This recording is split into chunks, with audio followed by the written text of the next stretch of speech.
Good morning. Technically, it's still morning, right? 11:30. Coffee in hand, breakfast completed, dog has been played with. Your sim crashed again? It crashed the desktop? Check if you're using GSX at these small airports. I've had it happen where I've tried to load in and it loads into a parking spot. GSX tries to configure it with all its stuff and it crashes because of it. If you want to check for sure, you can open up the Event Viewer app on Windows and look through the application crashes and see if you see one that's red, and it should be marked with that katual.exe or whatever. So then you'll know for sure, but I'm guessing that's what it is. Yeah, there's so many Dukes here. What's up, Ted, Chris, Manny, Chase, Joe, Jack? How's it going, guys? Fox. Yeah, West Coast USA, which we have been on for a while. But yeah, West Coast. Even though we're in Iceland right now, we're staying on the West Coast. Yeah, we got the Dukes out here again. Are they all turbines? Two of them are turbines. This one's a piston. This is probably Jack in the piston. Who's in the piston? It is Jack. Yep. He was praising the piston yesterday. I thought about flying the piston, but I didn't want to learn-ish another checklist. So yeah, the Grand Duke. Oh, you're in the Grand Duke, Chase?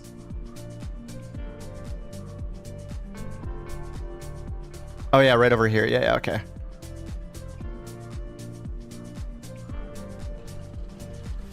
Yes, the Grand Duke. Oh my god, 2 streams in a row. What's happening? I'm back, baby. Though I can only stream until Wednesday, and then I'll be gone for about 4 days. So I will not be around around next weekend.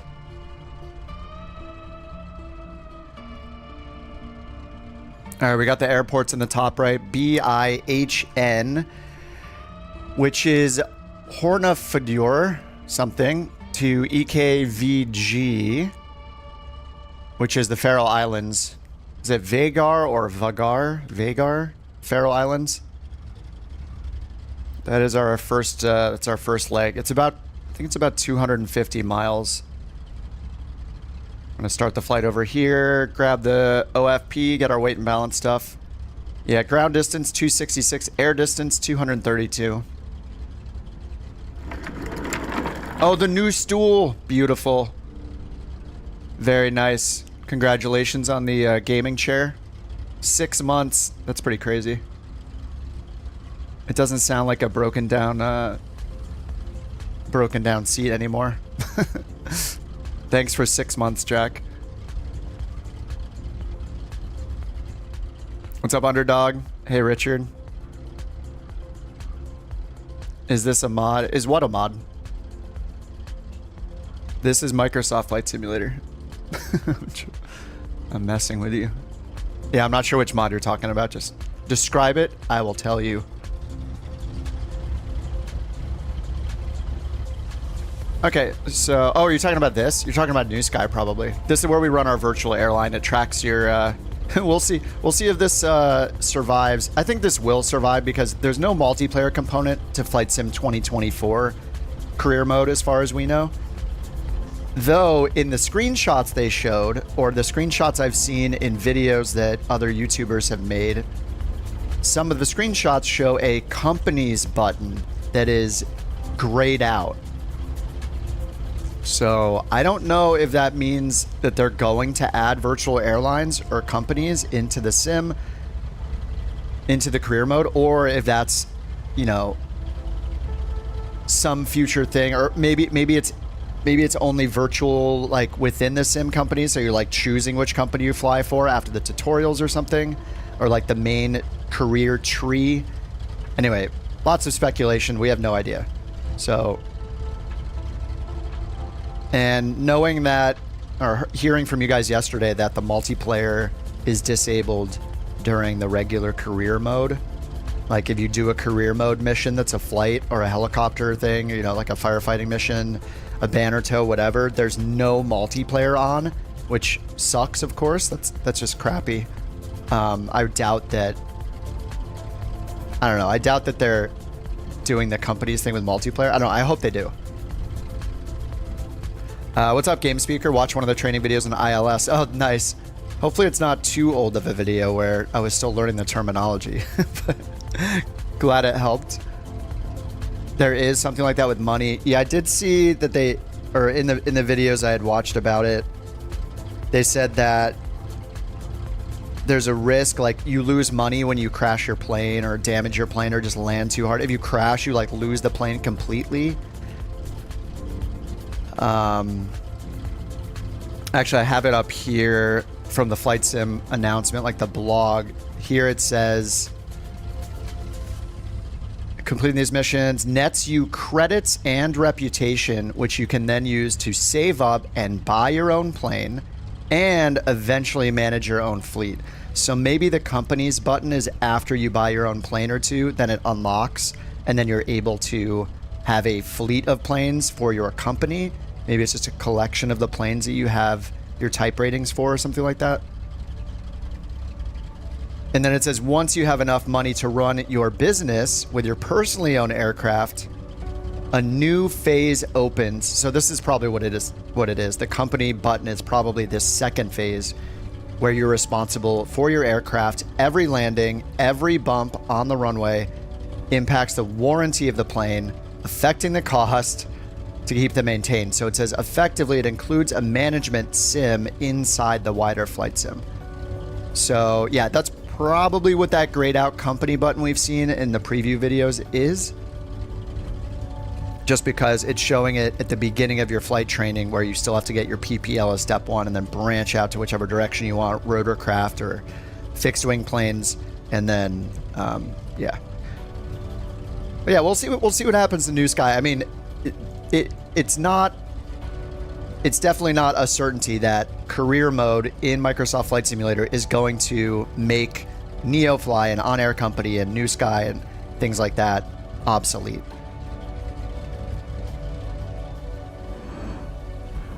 Who knows? Maybe it will. We'll all find out together in less than 2 months. I'm going to risk it and turn DLSS from generation on. All right, let's hop in the plane. Let's do our weight and balance really quickly. We're going to do that on the tablet down here. And we'll bring up the checklists like a good pilot would.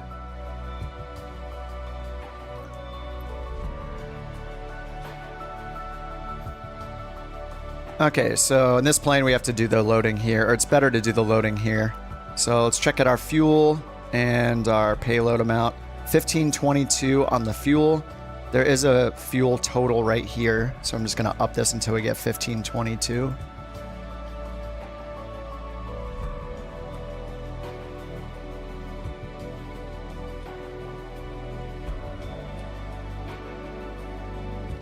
All right, and we'll balance it out. So 1553, close enough.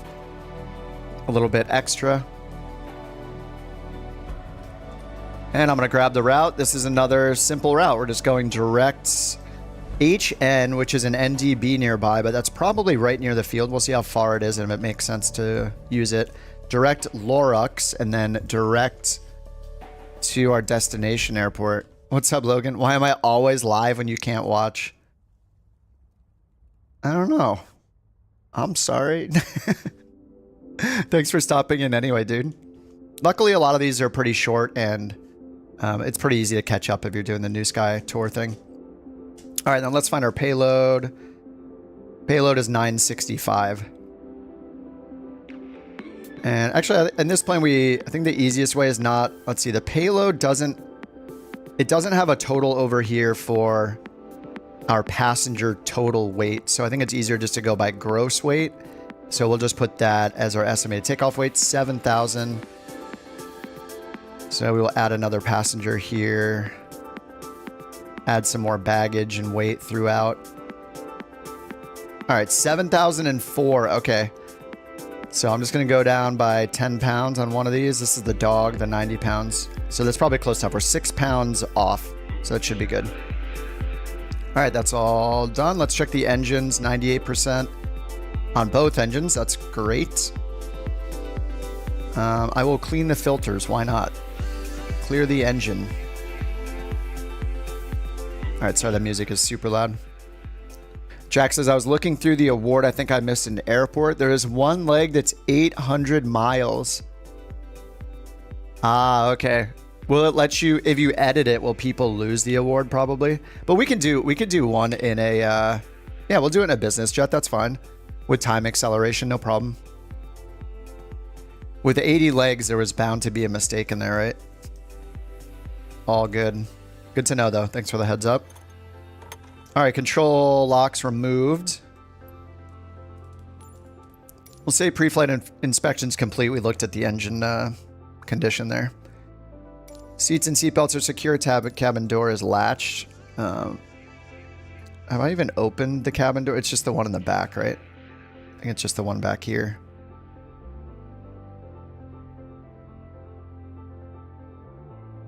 That's the emergency. Oops. Do we have one of those little windows that shows if it's with the green to show that it's totally closed? I don't think so. All right, parking brake is set over on my throttle quadrant. Landing gear is down because I haven't touched it. Electrical switch is off. Off, off. These are all off. Oxygen pressure over here. So yeah, we have eyeballs right in the way. 6. So this is, wait, this is 2,000 here. This is 1,500. So what is this? 1,750? So they're 50 pounds each. 600, 700. Yeah, 750, 18, a little more. We have about, yeah, I think we have 1,850 then. All right, circuit breakers all in. Let's see what they look like out. Yeah, very obvious when they're out. Same with these. All right, circuit breakers are all in. And yeah, I pushed these in the last time, so they're good. Cabin pressurization shutoffs are normal. CO, we have our CO2 detector. Environmental system should be off. I did that last time too. This is the thing with these planes where they have state saving for like everything. If you don't do this and a switch is in the wrong spot, fun times. All right, my physical levers are idle and prop to high RPM, and this is in the cutoff position. Trims centered. I think I reset it last time. There, now it's centered. And didn't touch either of those. And fuel selectors are pretty much always on, I think. Oh, it goes forward. Okay. All right, yeah, fuel selectors are both on. Complete. What's up, Luke? You said this airport's bugged for you. You're off the ground like there's a custom airport. Yeah, I don't think this is custom.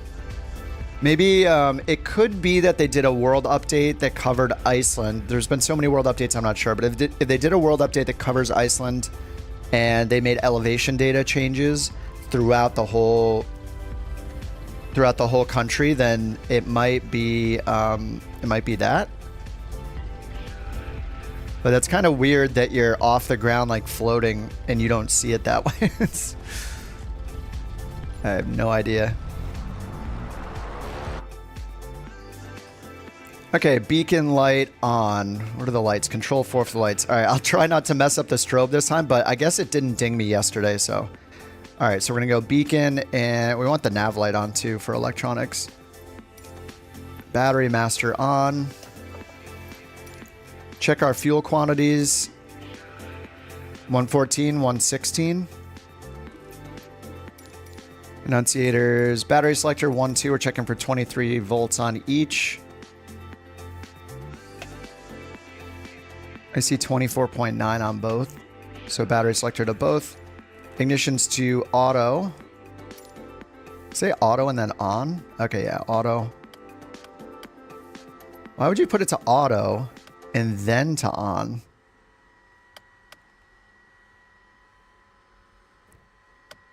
Okay, auto. We turn the ignitions both on at the same time?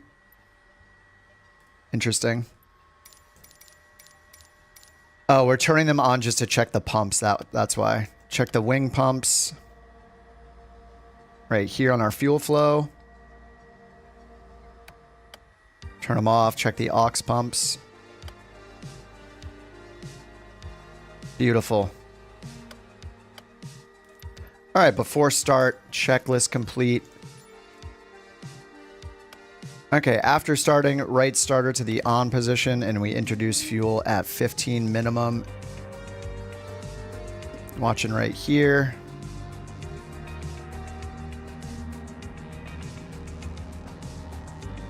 $13%, 14%, 15% fuel.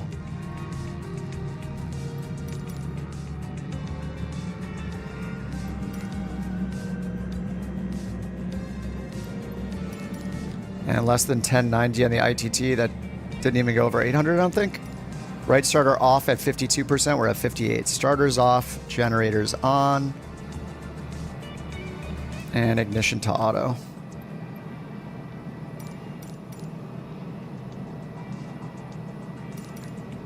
And battery temperatures. Over here, not yelling at us. All right, let's repeat for the left engine. We got our amps here from the right gen. All right, ignition on, left starter on. Watching up here for 15%.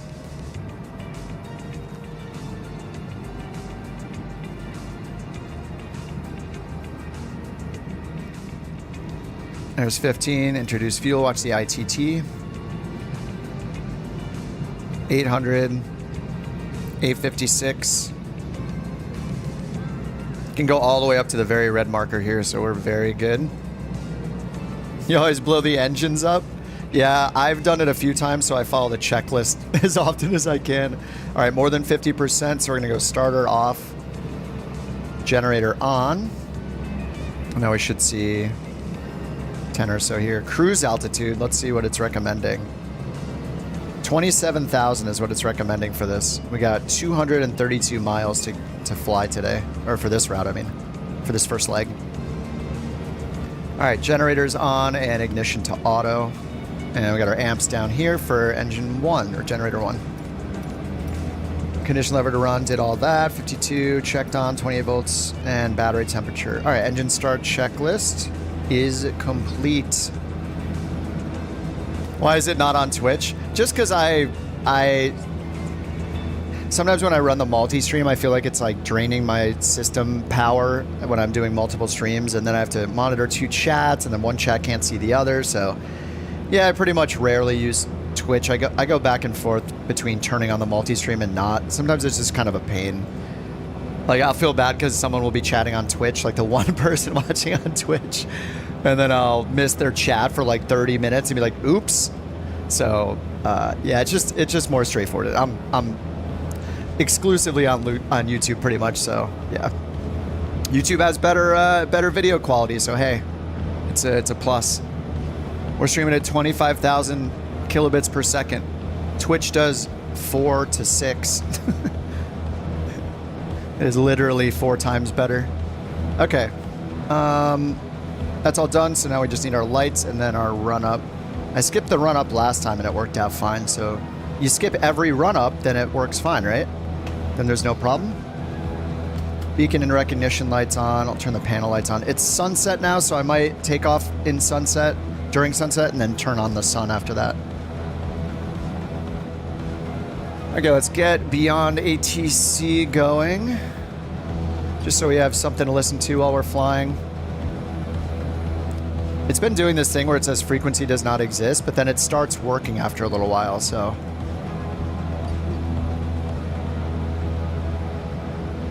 Oh, my avionics aren't on. Maybe that's why. Let's try. That would probably do it. Let me try switching now.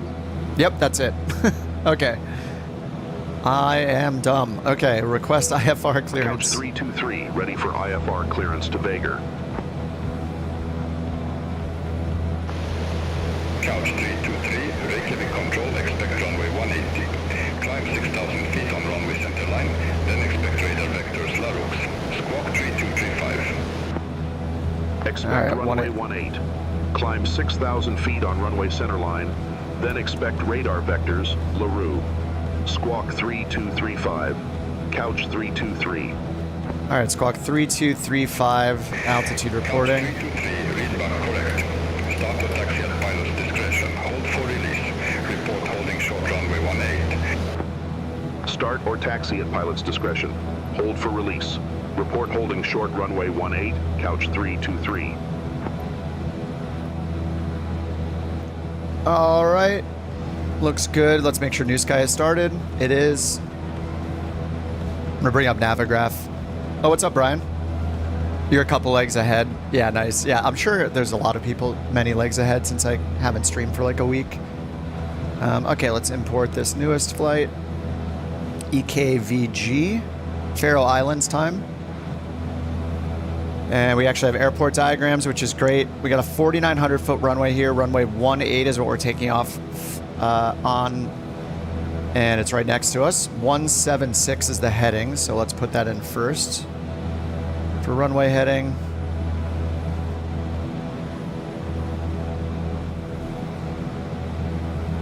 All right, right around there, 176.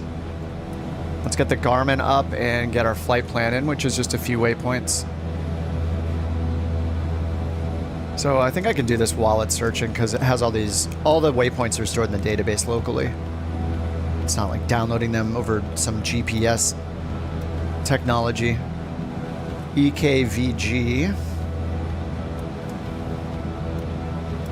And then the second waypoint is Hotel November, which is a NDB, presumably.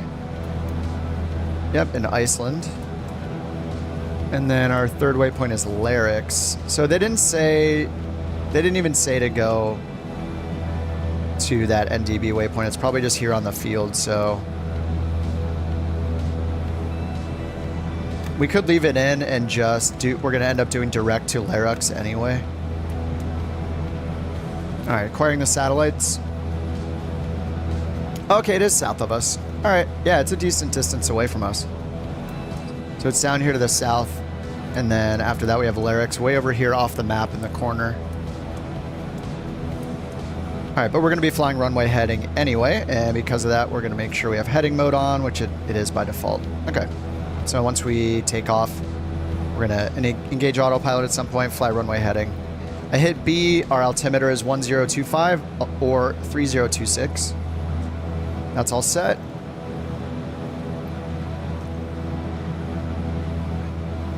And over on Navigraph again. Looks like we're expecting runway 12 at Vagar. Our cruise altitude is 27,000.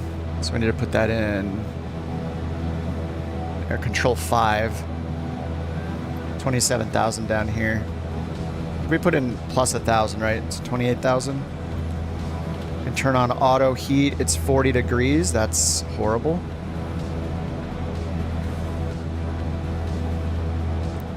All right, so we can taxi at our discretion, so let's go ahead and get the lights on and get going.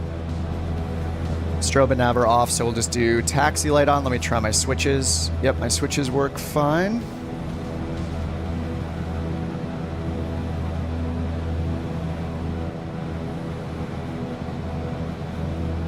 And let's change the transponder function here to show outside air temperature. 5 degrees.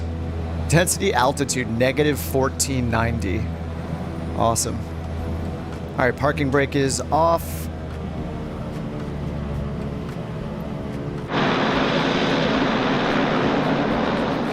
Lights as required, weather radar off, avionics on, inverter main, did that already. Cabin temperature mode done. Parking brake release and checking the brakes right now. All right, we're gonna skip the run up because we're bad, so let's just fly. Don't want to make everybody wait even longer. What's the worst thing that could happen? We have a catastrophic failure. Couch 323, short of 18, holding for release. Yeah, it's about to get dark. I'll turn the sun on once we take off. Couch 323, released for departure. Clearance void if not off by 1915 Zulu. If not off 1915 Zulu contact, no later than 1925 Zulu. Time now 1857 Zulu. Frequency change approved. All right, there's no frequency for us to change to, so we're just going to stay with him.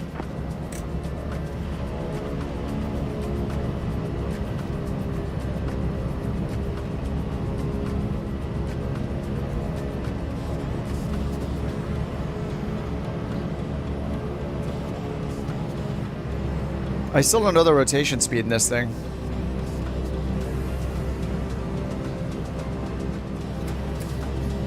Okay, before takeoff, oil temperatures, air conditioning off. I guess that includes the heat, right? Transponder, altitude mode, weather radar on. And I think during the run-up we keep the oil doors open, probably. Oh, flaps set for takeoff. Yes, let's do that this time.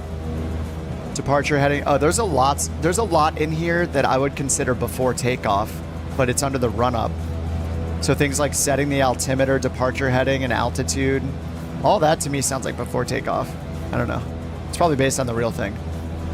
It's testing the autopilot. Pitch trim power is on. So we're going to turn on... I think we should turn on the wing pumps for takeoff. Oil doors and ice deflection open.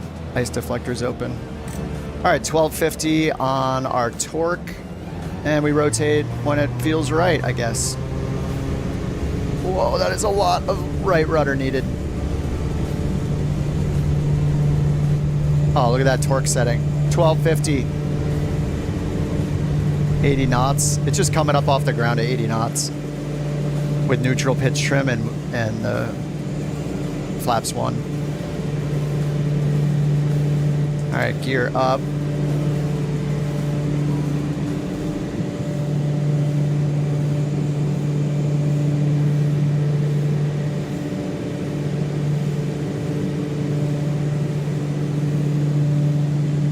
Just gonna wait till we're above the white arc a little and get the flaps up. Okay, flaps up. We're gonna turn the heat on. Turn it on high. Okay, a little bit to the right to fly runway heading.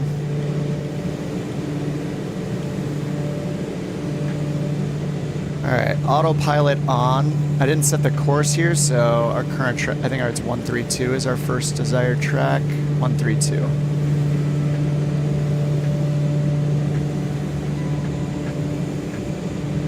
All right, 132. Wing pumps off. Ice deflects off. And let's contact them, let them know. Reykjavik Control, Couch 323, 2,500 feet. Couch 323, Reykjavik Control. Good afternoon. Radar contact.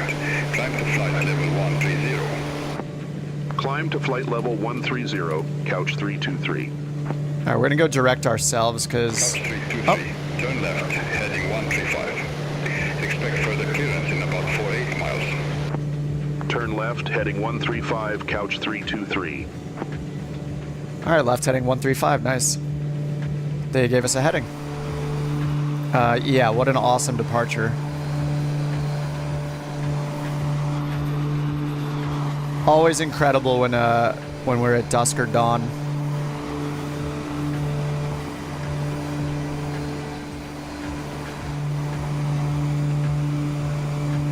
I think one of my favorite things every time is on departure, all together, looking back and seeing everybody else's lights is so cool.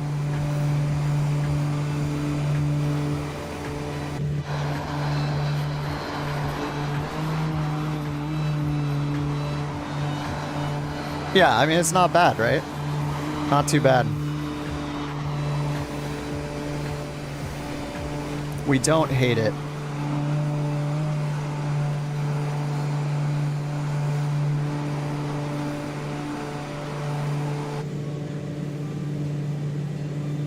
All right, 7,000 feet already.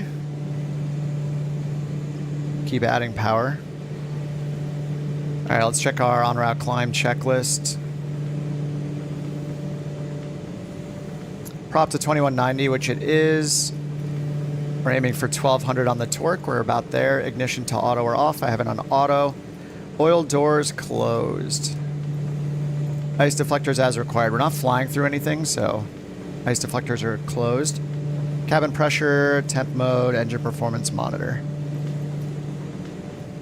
So over here, just making sure we're climbing, which we are. And in the green needles, so we're not, hopefully not going to get the warning like we did last time. Oh yeah, pitot heat is off. I'll turn that on with my switch. Should have had that on for takeoff. All right, 58 degrees in the cabin. We're going to have to use these right here to get some more heat going. All right, 10,000 feet. Get our landing lights off. Couch 323, climb to flight level 270. Climb to flight All right, level 270. Couch 323.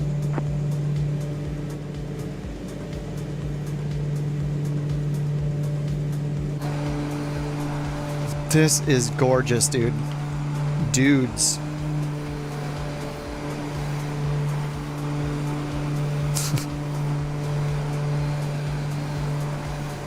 Every time I look at some of this, I have this stupid grin on my face thinking about how somehow it's going to be better in 2024. It's pretty crazy. Days until November 19th. 58 days until the release.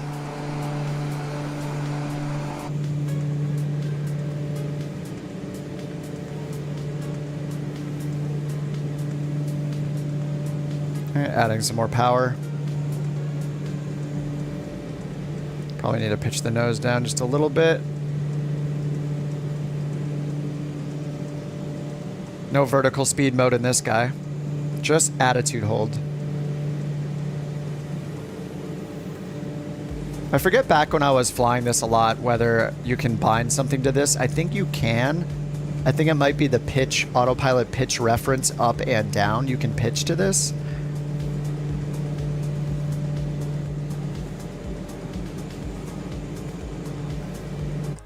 Let me check real quick if I can do that just to test it again. So under settings, I'm just going to make sure that I don't have anything set to that to start. These little I have a little mouse wheel. Oh, I already have that. Increase autopilot reference airspeed. And then the other one is decrease autopilot reference airspeed. So I have those on a little mouse wheel looking thing on my stick. So we're going to watch our pitch here. And I'm going to put the nose down a little bit. 1, 2, 3. Nope, that doesn't do it. Okay, so that's not the one. Let me check. I swear there was one that worked for this. Maybe it was a different plane with a similar autopilot. Autopilot reference airspeed. So I think we want... I'm going to remove that one. I think there's one called like pitch reference. Or pitch.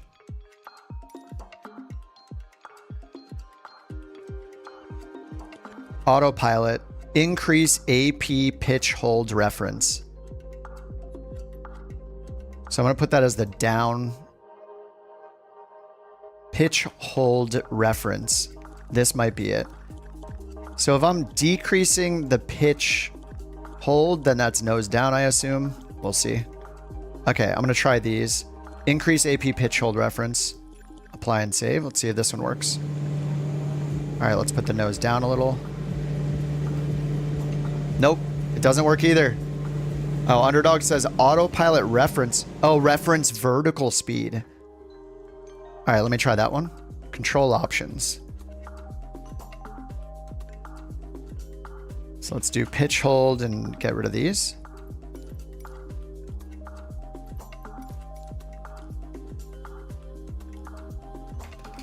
Reference vertical speed.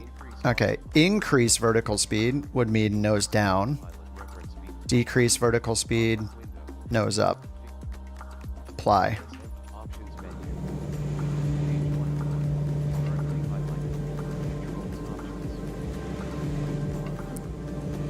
What was I just hearing in the background? Was that part of this song?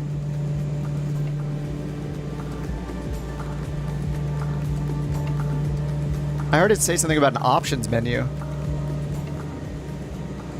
Okay, who cares? All right, let's try the shortcut now. So I'll put the nose down.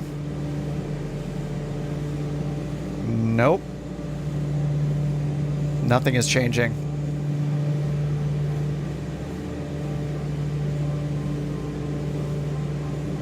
Yeah, no, that's not working either. I think I tried this before and maybe I'm misremembering, but I was pretty sure that I couldn't bind anything to do it. Cabin diff again is a problem.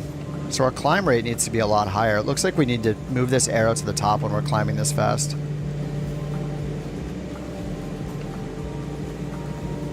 Maybe it's not working that plane. Yeah, I don't know. I don't know if I've ever been able to figure it out. All right, let's change this to 2992. Or 1013 for standard. We probably needed standard way before this. I don't know what the transition altitude is actually. How do we even find the transition altitude when we don't have any approaches available? Maybe through ATC?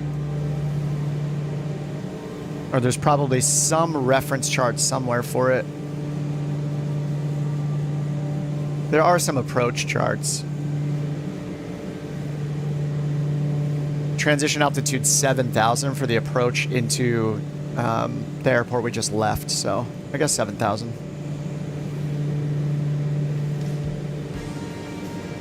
All right, so they haven't given us direct lyrics yet. They just have us on a heading still. Heading 135. They said to expect further clearance in 48 miles.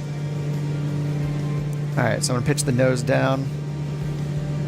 I mean, I guess for the stream's sake, it's better for me to show it every time so there's not magic going on in the background.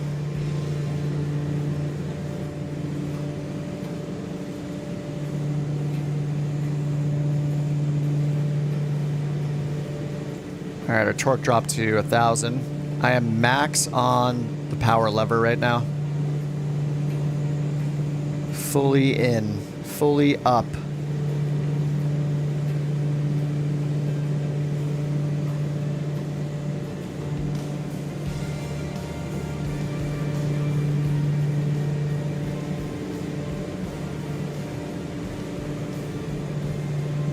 All right, quick coffee update. I got the shaken espresso again. Yesterday I did a cold brew. Today, hazelnut shaken espresso. Iced, of course.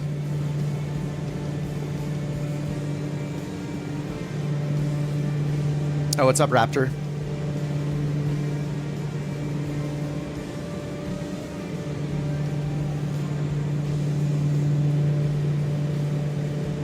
No pumpkin spice. I do try that every now and then. I'll try the seasonal stuff. I'm a sucker for the new stuff. I usually just try it once. Usually it's not good enough to keep trying it. But yeah, I like to switch it up every now and then.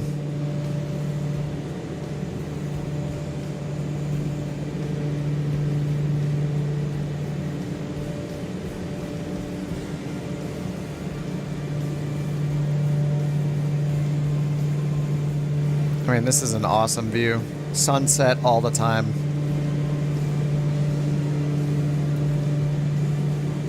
All right, so our desired course is still way off. We're just been on this heading. How's the heat looking? 74 degrees. That's pretty good.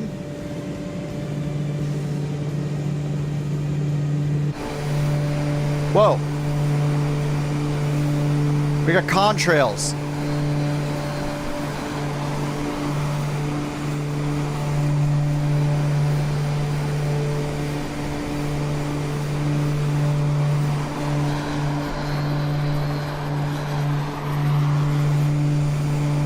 Turbine Duke contrails.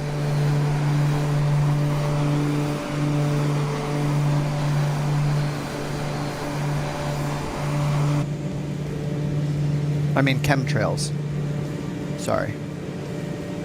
All right, 3,000 feet to go.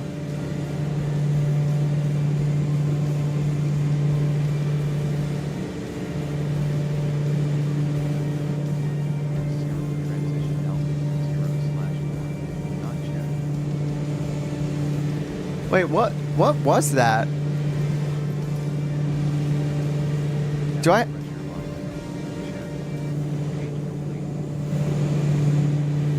Why do I have like a screen narrator? Did I turn that on? What's happening? I have like the world's quietest screen narrator happening right now. Oh, screen narrator on. When did I do that? See, I knew I wasn't hearing. I mean, I was hearing voices, but not those kind of voices. I was like, what's going on? All right, screen narrator. I turned it on at some point by accident, I guess. I was probably hunting for the legacy controls and hit that.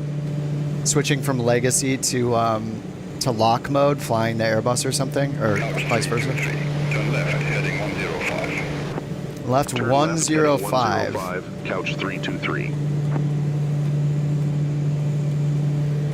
All right, 105. All right, they're heading. They're having us go towards our desired course here. Recognition lights off at transition altitude. All right.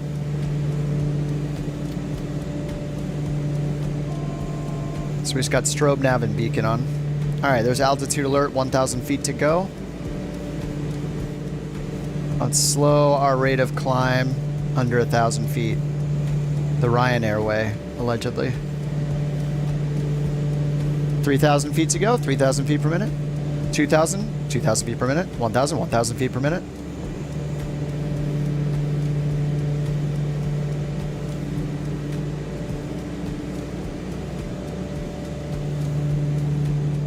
All right, once we're in cruise, ignition is already on auto. Oil doors already closed. Ice deflectors are closed.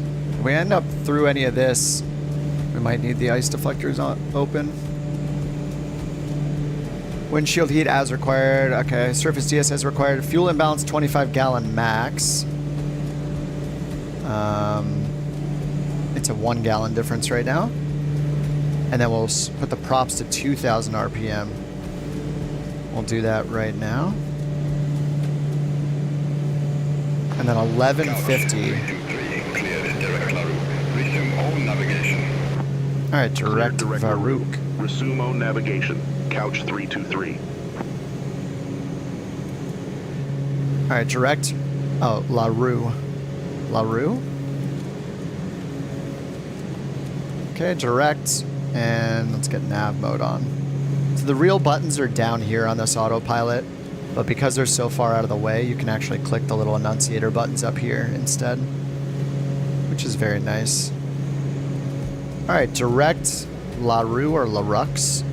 Props at 2,000. Let's get these back just a little bit.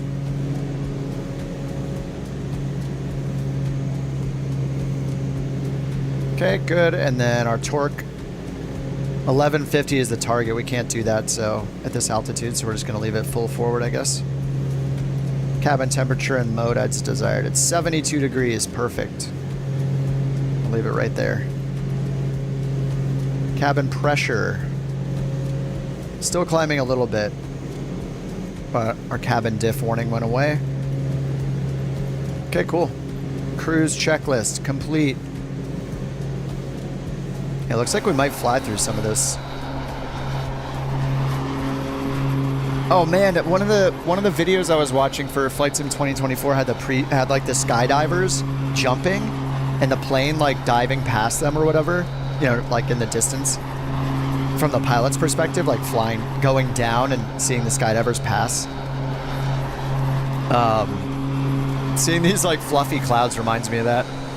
Or just like what kind of mods people are gonna make where you can skydive. There's 100% gonna be a skydiving mod, right? That would be so cool. Because they have physics in the new sim. There's balloon physics and like, isn't there like fabric physics and stuff? All this crazy stuff. But because we have balloons, I guess theoretically they can make a more realistic parachute. And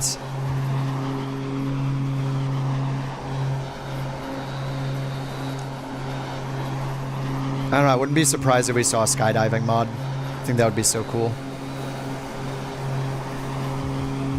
I want like a multiplayer future where you're doing missions for the career mode for your company and you're like a skydiver provider or whatever, you're a skydive pilot, and you're able to offer your services, and AI will accept the, AI will pay you to do the route. So you get AI passengers, But then later you get multiplayer passengers with shared cockpit where somebody could load into the sim, go into like activities and be like skydiving.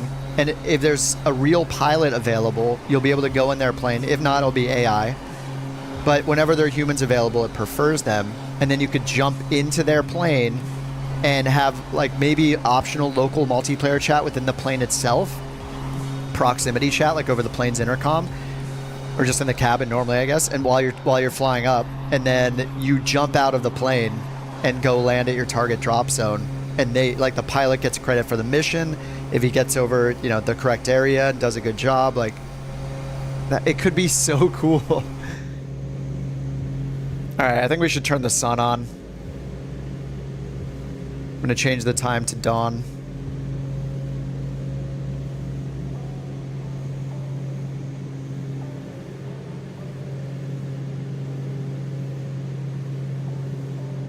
Is a balloon really a parachute that had Taco Bell? Yes. Illegal to skydive through clouds? Yeah, for sure. Yeah, I've seen some videos, I think, of people actually doing that and other people commenting that it's not allowed, actually. Maybe they were doing it in another country, though. Where it was legal. I'm not sure, but yeah. As far as I know, that's true. Yeah, you can't skydive through clouds.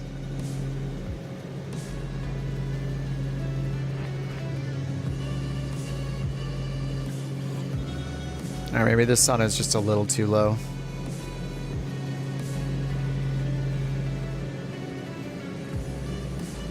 There we go. All right, chilling at 27,000 feet, direct La Rue. And then after that, we have 83 miles to go. So we have a total of 188 remaining, but 83 miles, or sorry, 105 miles until we get to, no, wait, what? Why does this still say 105 here? Oh, 104, sorry, 104 until we get to, 104 until we get to La Rue, and then, yeah, 83 after that. I'm a sharp one today. All right, so VNav, let's look up the airport elevation. For the Faroe Islands, for Vagar, 280 feet. So pretty much at sea level. So let's call it 300 feet, 18, let's call it 2,000 feet for pattern altitude-ish. So I'll just say we want to get down to 2,000 feet.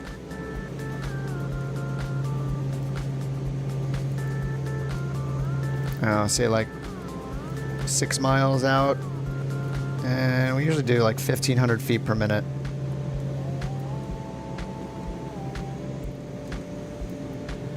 Before the airport. All right, 16 minutes, top of descent. And we can get our nav page computer thing down here onto our current waypoint. All right, 98 miles to La Rux. Oh, we're going through these clouds soon, huh? Outside air temperature, negative 42. So do we need anti-ice on right now? Probably. I don't know the rules. Like in an airliner, when static air temp is under negative 40, you don't. But I don't know that it's not even worth risking it, right? So let's get our prop heat on. And let's get our ice deflectors on just in case. And we'll keep an eye out on the windshield for icing. You wish they would add an aircraft destruction. Yeah. I know that kind of stuff's in X-Plane, right? I'm pretty sure you can like damage a wing or break a wing or... I don't know. There's probably something they just don't want people making those kind of videos. But at the same time, there are so many educational channels that you know go do like pilot debrief stuff or like Mentor Pilot. Like I assume they use Microsoft Flight Simulator. I think Mentor Pilot, his team, whatever, used a lot of Microsoft Flight Simulator for their scenes that they do. It would be... There, of course, are going to be people that do dumb things with it, and they're like, "Oh, look, I'm crashing my virtual airplane. Lol, it's hilarious." Dumb stuff like that will happen, I'm sure, but at the same time, the people that use it well to depict like aviation emergencies and things like that, it would be good for them and then for us as pilots to see like the dramatic, just like, it could be minor damage only. Like they could start with minor damage, or like engine fire simulation. I know one of the plugins has that. It's not like engine fire simulation. I think it's like a fire trail for that air show one. But that kind of stuff would be, I think it would just be good to just amplify the seriousness of your situation, right? Like when we do an engine failure for fun in this, like when the song comes on or something like that, or spark an engine fire in the Airbus, things like that, it would be insane if you could actually see it. It would just make it feel more real and just dramatic and scary, you know? Maybe they could do something like that where they start with like engine malfunctions more than like the physical damage to the airframe or the wings. Because pretty much, you know, any major damage is going to result in, you know, full loss of the plane. Probably. Like, we're not going to lose a wing in mid-flight and recover from it. So I think we all know how that story ends, or like one of those stabilizers break off, or, you know. But in terms of the other ones, like recoverable damage, I think would be a cool addition for things like engine fires and smoke in the cockpit or whatever, like whatever things like that, where you could pit, where you're more likely to be able to survive it. I think that would be cool.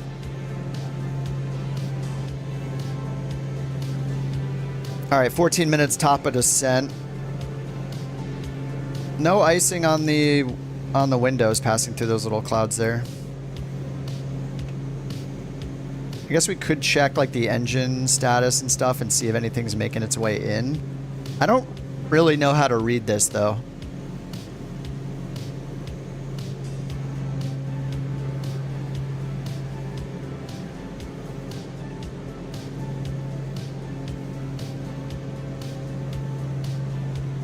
Like, I guess we would see, I think this shows debris coming in here where you can turn on the inertial separators. So if we turn these on, we see the ice deflector open here, and then it opens here. So any foreign debris coming in, we would see it depicted, you know, this direct going out like this instead. So I think you can see like bits coming in if you don't have the ice deflectors on when you're supposed to.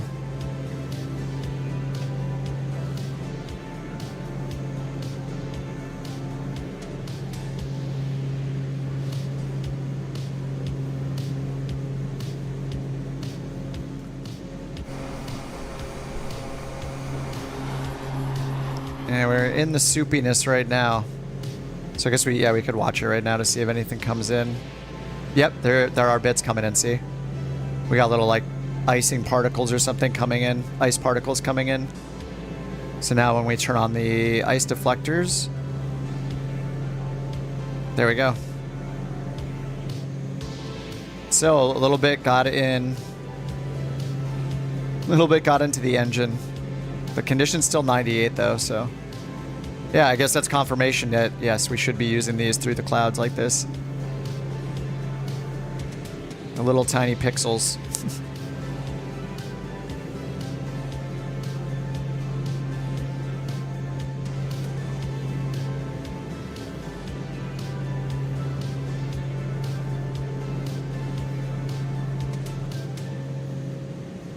And then I wonder if anything changes here when I turn the prop heat on or off. This is left engine, so left prop heat. Where is it going to change in this diagram for prop heat?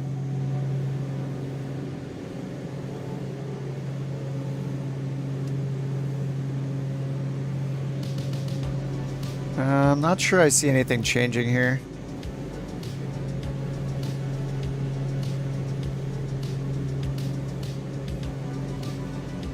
Yeah, maybe nothing changes for the prop heat, but anyway. Seems like, yes, it's a good idea to use it right now.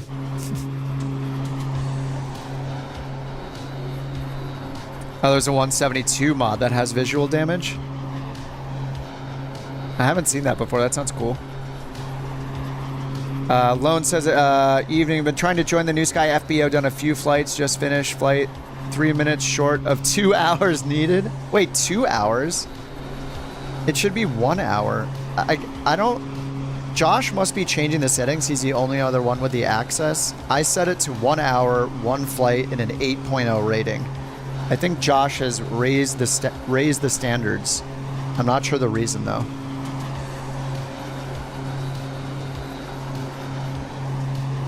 Like our rating doesn't matter as far as I know. Like we've had full passenger counts with all the flights forever, so I'm not sure that there's a big difference between 8 and 9 or 9 and 10 for the overall airliner rating.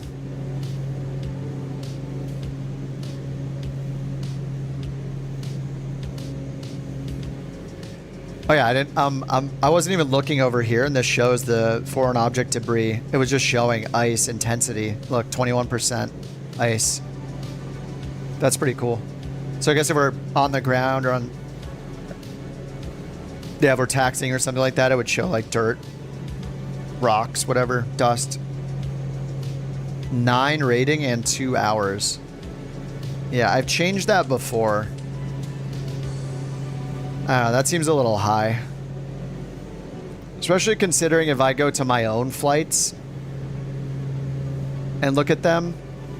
I got a couple 10s, 9.8, but down here, look, I got an 8.83, 8.85, 8.17.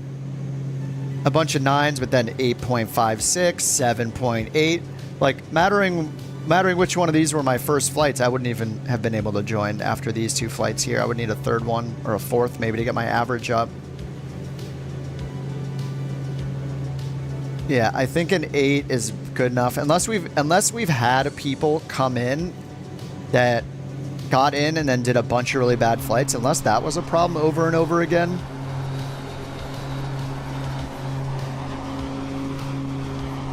And I also even have the description saying you only need to complete 1 flight for the VA, so for any randoms that want to join.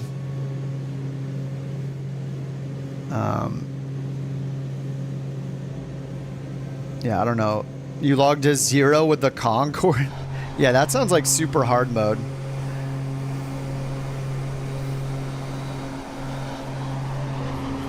Fly the planes you know? If you want to... 323, Reykjavik control. Expect radar vectors. Arnav Victor runway 12. Arnav Victor runway 12. Expect radar vectors. Arnav Victor runway 12, couch 323. All right, Arnav Victor. Let's take a look here. Approach Arnav Victor runway 12. Okay.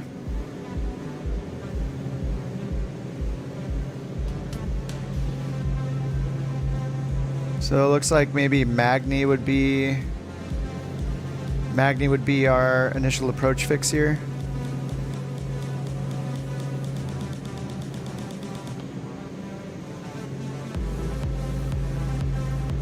What is this approach? Okay, we have an Arnav.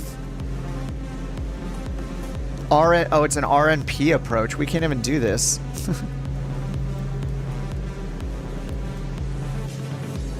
There's an Arnav GPS 18 approach. Yeah, I don't think we can accept this. I already hit OK. Maybe I can change it. Wait, am I in the wrong air? Wait. Didn't they say... Oh, no, they said runway 12. Okay, yeah. Arnav Victor runway 12. There's also a Whiskey runway 12. This is also an RNP approach.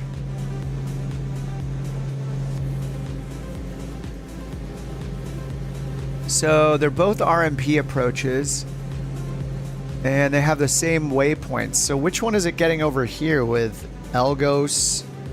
Oh, this is BIHN. That's why. That's weird that for my approach, it's choosing our departure airport. What? Okay, let's change this to our destination. EKVG. It's very confused. Yeah, we can't accept either one of those. We can only do the localizer with the 530. So we could do the localizer approach. Let me go ahead and see if we can request something else. Request arrival runway change. Couch 323, request arrival runway change.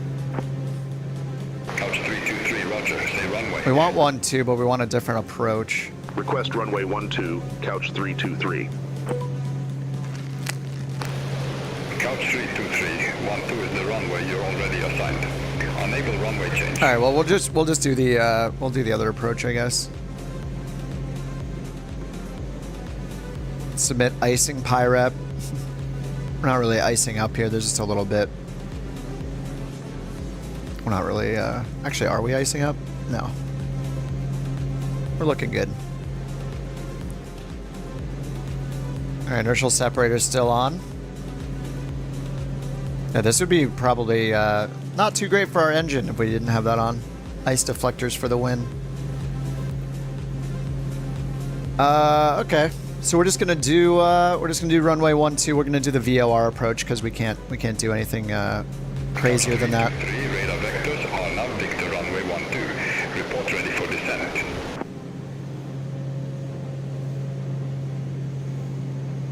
Roger, Couch 323. Couch 323. Radar vectors are now Victor runway 12. Verify ready for descent. How am I supposed to acknowledge that? I'm gonna click acknowledge. What does he say? Radar vectors. Arna Victor Call runway when 12. ready. Okay. Call when ready. Couch 323. All right, so we're gonna load in localizer for runway 12. GPS guidance for monitoring only. And let's go over here and bring up loc 12. We're gonna change to that. Bring up the localizer. Couch 323. Fly present heading. Descend to flight level 190.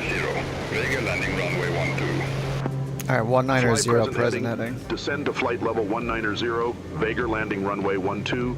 Couch 323. All right, heading mode. Let's find our ground speed down here. 310 knots, 3 times 5, 15, 1,500 feet per minute descent. So let's go ahead, attitude.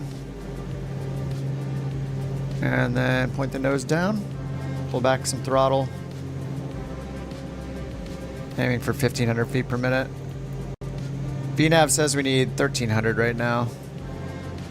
So as long as we're close to that, we will be fine. All right, we're at 1,400.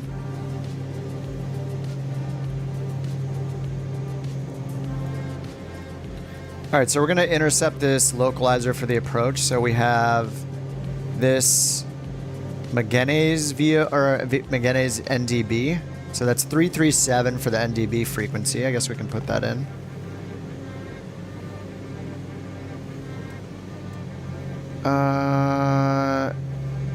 Not this one. Whoops. Is this the KNS 81? Is this like a... Oh, this is like a little tiny... the other RNAV computer. I didn't even know this was a thing. The small version. So let's put in 337 for the frequency here.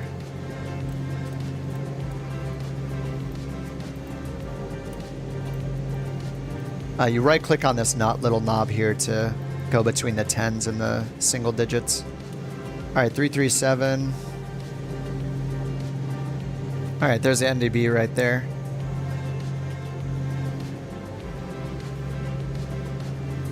Or sorry, our ADF is right there. So over here, can I switch this to ADF? Oh, I can. Nice. There we go. Okay, so ADF is on for the Mike Yankee NDB, and then we need the localizer 109.1. It's already put that in over here, actually. And we'll put it in COM 2 as well. 109.1. Okay. And then when we switch our... Actually, we can do it now. We're going to switch our nav source to VLOC because we're not using the GPS. We're just on a heading. And now we want to put in our final approach course, which is 109. Nice. 109.1 and 109. So we'll just dial in 109 down here. There's 110, 109. Sorry, that's 99. That's 100. That's 110. That's 109. Okay. And then for... Okay, we have N1 set down here for nav 1. So once we're in range of the VOR, we'll see the distance DME down here. 120. Vectors for the approach. All right, 120. Turn left, heading 120, couch 323. All right, how's our descent going? 1,300 feet per minute. And we're almost doing that. I'll pitch down a little bit more. Pull out a little more power. My God, we're doing a VOR approach. It's happening. Oh yeah, G-Tech, that's true. Yeah, you can hit, yeah, there's a declare emergency button here in the top right corner.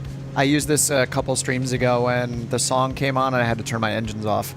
So if you hit this, it just, yeah, nulls out your flight.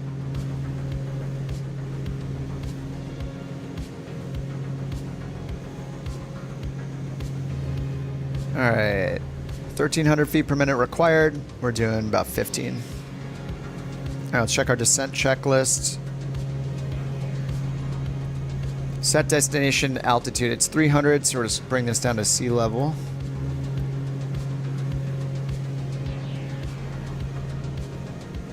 A few clicks above sea level, I guess. Ignition is on auto, oil doors closed. Ice deflectors, we'll need them when we go through here. I'll just leave them open right now. Engine performance monitor, ice protection as required. We got our anti-ice on. Oh, we got some windshield icing now. All right, let's get the windshield de-icing on. Windshield heat is on. Pitot heat, prop heat. And then I think I do surface 1 cycle. There we go. Turn the wing ice light on and double check out here. I think we have boots on this thing, right?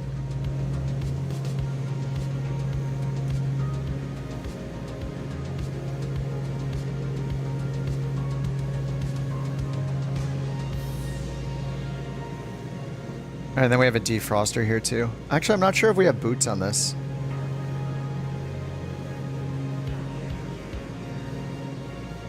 You're flying in the dark. Oh, you're pretty sure you're seeing the northern lights.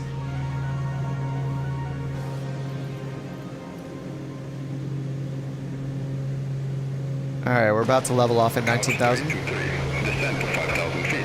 QNH 1019er. Nice. Descend to 5,000 feet, QNH 1019er, Couch 323. All right, 1019 on the altimeter.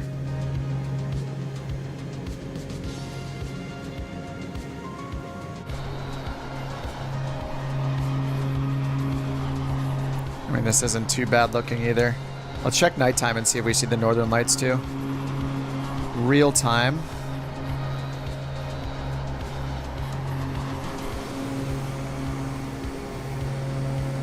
It is so dark. I guess we can tell just by opening SimFX.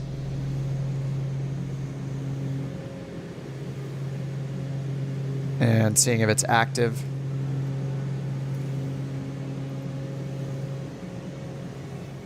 It is not active for me. Shooting stars are active though.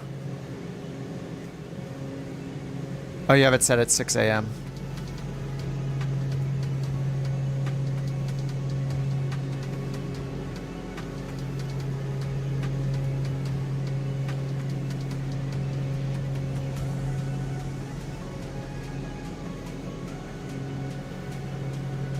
Yeah, not live for me. That's cool though if you're seeing it. Where were we? We were like, it was a little golden out. It's kind of like this. Okay, we still have the ice doors open, right? Yes, ice deflectors on. We're going down to 5,000 feet now. And VNAV 1,100 feet on the original profile we set up. Nose up just a little bit.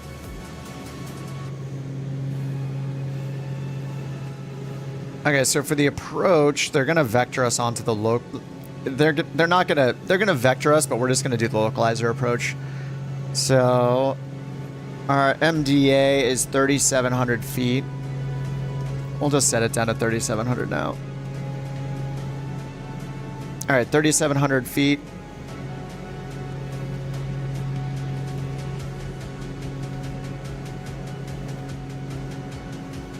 Okay, and then here, this is us passing over the NDB. And 3.66 degree angle of descent. So when we're on final, say we're going like 120 to 140, we're going to need about 800 to 900 feet per minute rate of descent to do 3.66 degrees. And this says if we're doing a CDFA, continuous descent to final altitude, right? So we're just descending, not doing step downs, then we can have minimums of 820 or 556. Do we have a radar altimeter in this? Where do we set our minimums? I don't think we have a radar altimeter, a radio altimeter. Oh, it's right here, radar altitude. Okay, so we can just use this for reference, 556. So this is 5,000 and 10,000. It's pretty much right in here, a little more than 5,000. It's so weird, as you move it, it moves fast between 1 and 500 feet, and then it moves really slowly between these, like slows down the speed of the needle. It's cool. So just a little more than 500. So that's right in the middle between 5 and 6. Okay, so our minimums are set. Oh no, it's 820. Yeah, 820, 556 AGL, which we use for the RA. All right, then our MSA coming from the west is 2,900 feet for a safe altitude. And airport elevation 280, so we set our pressurization for that. All right, we're out of the clouds for a minute, but we're gonna go through more, and there was a little precip to the right. Okay, it's mostly off to our right still, that's good.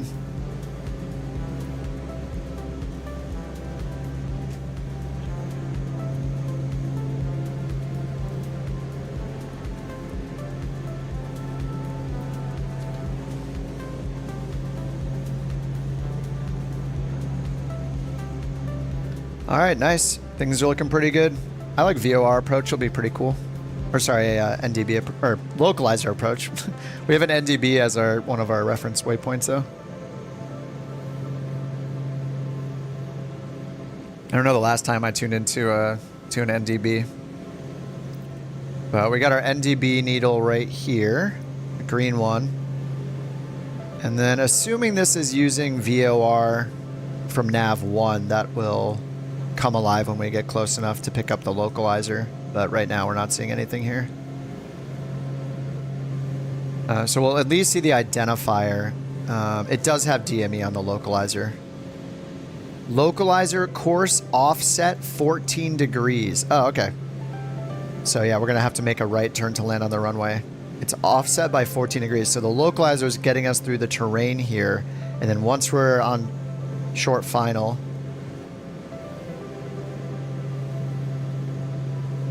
then it's up to us. So SF, yeah, so this is just at 3.2 DME right here. 8.7, these are GPS miles, not DME. So 8.7 GPS miles or track miles away will be when we're supposed to start our final descent from 3,700 feet. Let's hope the runway lights are on. Oh yeah, what's the runway situation here?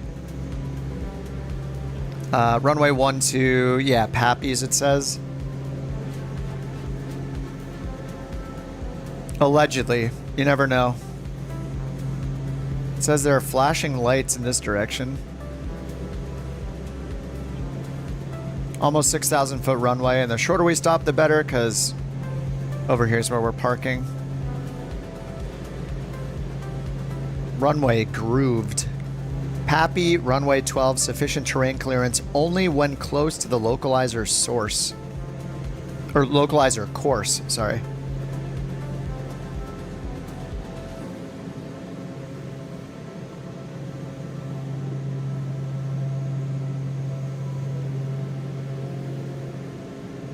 All right, still descending down. He gave us 5,000 feet.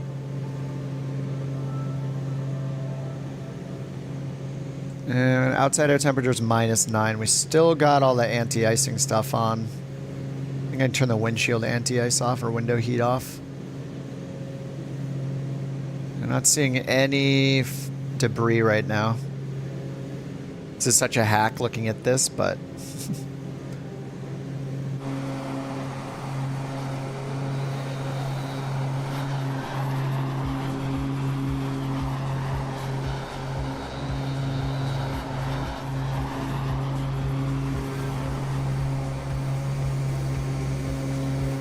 Where's the dog?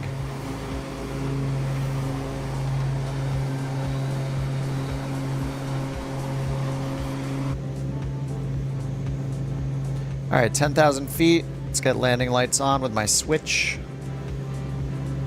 Nav instro, we'll get beacon recognition on. Pitot heat, prop heat, and ice deflectors are still on. It is -8 Celsius. All right, we don't have... Couch 323 QNH 1019er. Expect radar vectors for our nav. Victor runway 12. All right, vectors. QNH We're just doing the localizer approach, Expect though. radar vectors for RNAV Victor runway 12, Couch 323. Let's see if we can pull up the ATIS. 124.85. AFIS. Is that more like an FSS? Yeah, that's like an FSS frequency, isn't it? Non-control information to aircraft without a control tower information. Oh, no, it is. Okay, AFIS is another variation of ATIS. AWOS, ASOS. So let's tune into that. 124.85, just see if it works. Oh, it's on standby. Perfect. I don't know that we'll get anything, but... COM 2.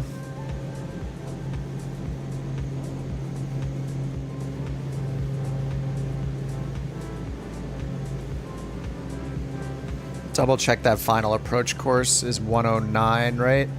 90, 100, 1010, 109. Okay, we're good. So descending at 1,000 feet per minute. Requirement is 920. I'm gonna go down a little lower, a little faster. I'm gonna go down a little faster.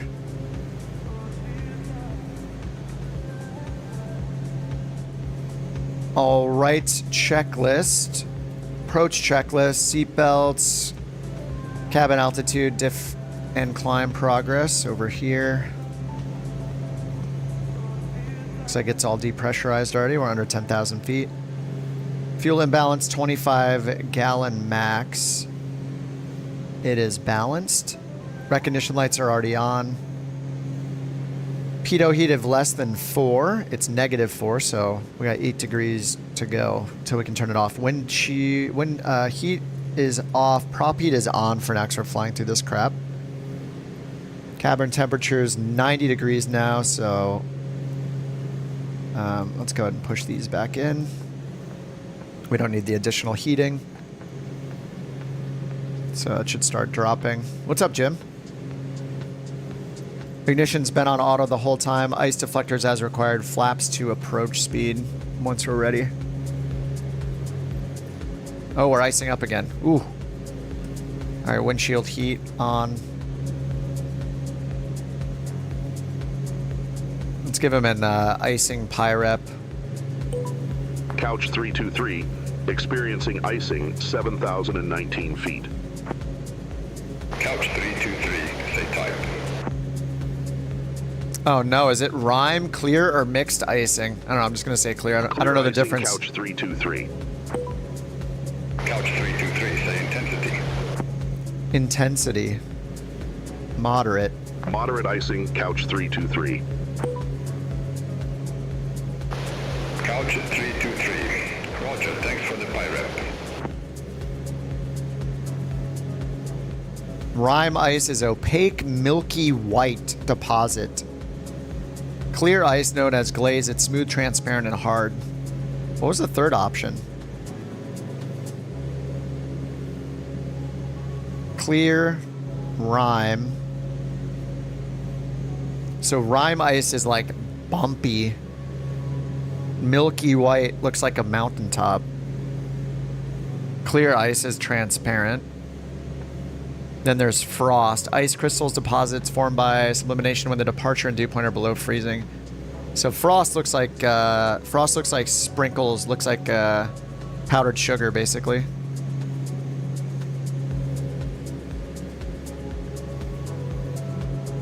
So I guess that would probably, it looks like, I don't know that we have different, I'm pretty sure we don't have different ice types in Flight Sim 2020, but I guess that would probably classify as clean or clear ice. Just being how transparent it was. All right, 5,200 feet. We're supposed to stop at 5,000 feet, so I'm gonna listen to him for now.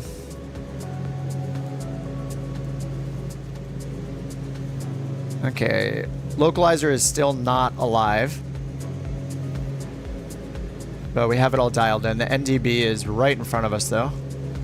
We can see that over here on the ADF and here on the green arrow, pointing a little bit to our right where the word My is over here, or Mike Yankee. That's the NDB, a little off to the right, so it's picking it up right here. Blue, pink, purple, whatever. Something. Some kind of ice. All right, leveled off at 5,000.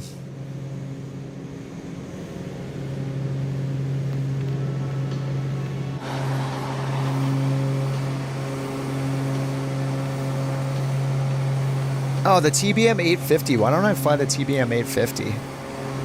It's been a while. I should fly that coming up here on one of the legs. Maybe today, maybe next time.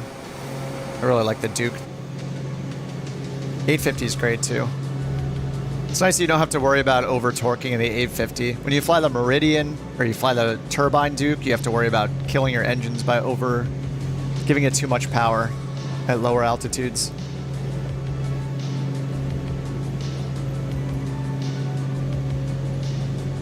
All right, so we're gonna do wing pumps, prop full forward, oil doors open for landing. We're just chilling at 5,000 feet here. Tuco needs his ice. Oh, Breaking Bad. Is that blue, pink, purple, whatever? Is that from Breaking Bad? It's been a while since I've watched it. Yeah, this is one of the best shows ever. A show that didn't have a crappy ending for the first time ever. All right, we're at 0 degrees Celsius right now.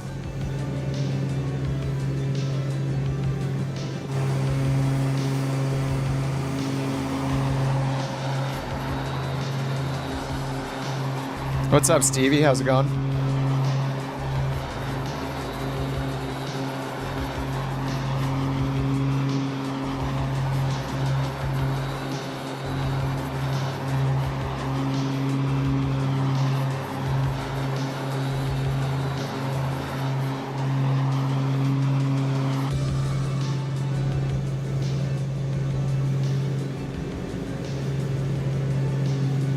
All right, 20 miles to the airport.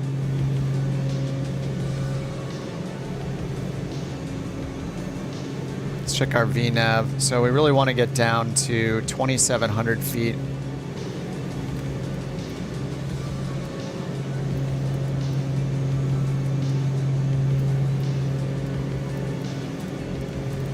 It was 27, right? Let me double check. Localizer approach. Sorry, 3,700. That's a little bit different. 3,700 before MY. Okay, so we can begin our descent a minute and 40. Actually, we're not going to do 1,500 feet per minute though. So it's we probably need to descend right now. I'm gonna do like 1,000. All right, descend in 1 minute. Yeah, 500 required right now. I wonder why the VSR isn't working down here anymore.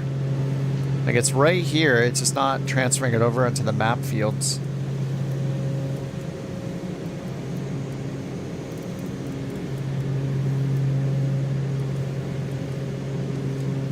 I don't know, it doesn't like it. Couch 323, 13 miles from Beach 858. Turn right, heading 125. Maintain 2,000 feet until established. Cleared OR nav Victor runway 12. All right, we're just gonna pretend we got cleared direct here. 125, 2,000 So we're gonna hit proc, activate RNAV approach. Victor runway 12, Couch 323. And we're gonna go to nav mode. GPS mode for now.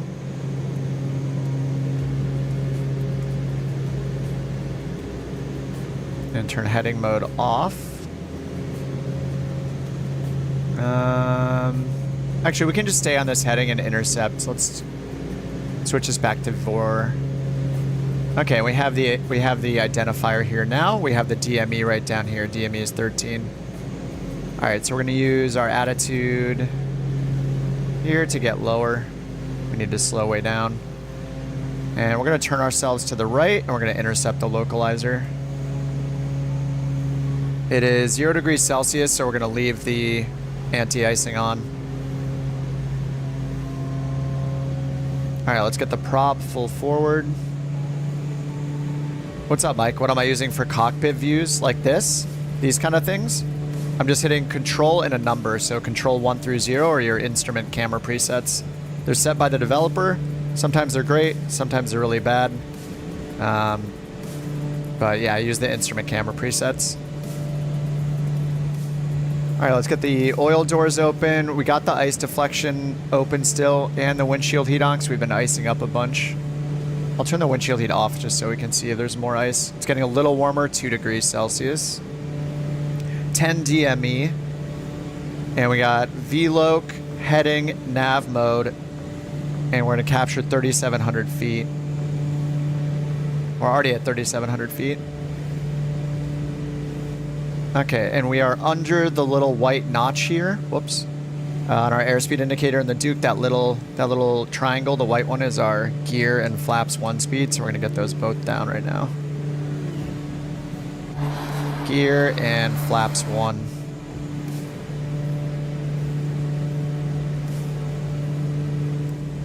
All right, 9 DME down here for the VOR. And we have nav mode on, so it's, or the localizer, it's turning to intercept the localizer. And this is a 12 degree offset approach, so we're gonna have to make a right turn to, let's get the wing pumps on. Right turn to land at the runway. We can take this down to 820 feet. Couch 323, no tower services available at Vega Airport. Frequency change approved. Bye-bye. So we should be descending right now. Frequency change approved. Couch 323. Have a good day. So we need to descend about 1,000 feet per minute. A little late. And let's see down here if we can grab our ground speed.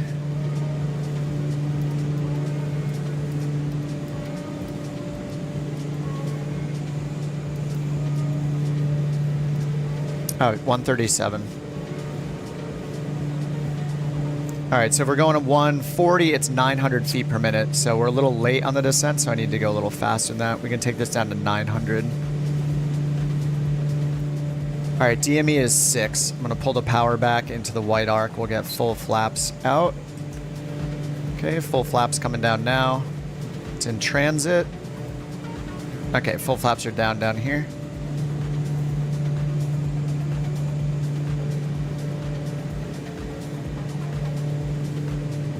Sync our heading bug straight ahead. All right, radar altitude is alive over here. We're approaching 2,000 feet AGL. We can take this down to 5,000 feet.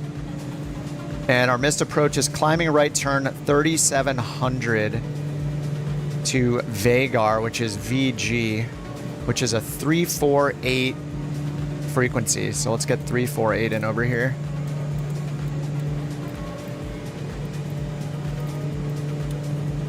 All right, so our ADF needle is now going to point towards our missed approach point, 3,700 feet. All right, we're at 1,600. Take this down to 800 feet. I should actually bring it up to like 900. We are about 1,000 feet, 750 feet above minimums. Okay, there's the runway right there. All right, runway's in sight. Let's make sure our lights are good down here. Yes, landing lights are on. All right, it's leveling us off at 900 feet. So we're gonna need to add some power. And we can see the offset. It's a 12-degree offset.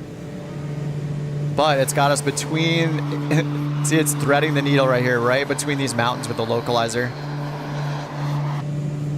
You love to see it. Alright, we're just going to stick at 900 because we have a visual of the runway.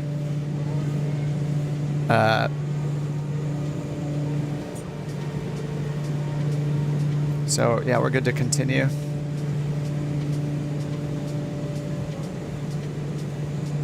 So my descent was just a bit too fast, but whatever. We leveled off at our MDA and we're just hanging out here.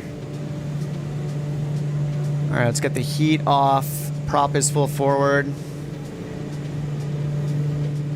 Gears down, flaps are down. And let's reduce our speed just a little bit. All right, autopilot is off.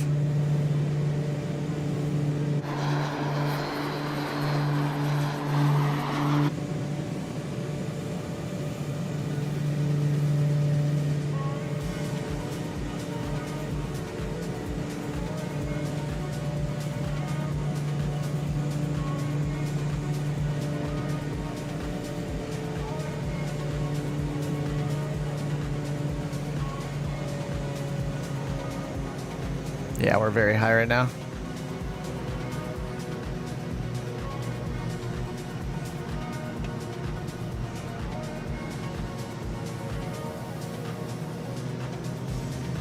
Uh-oh.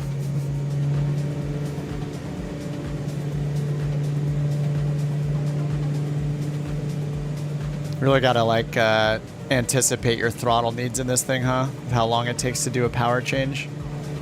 Yeah, I'm gonna use all the runway, too.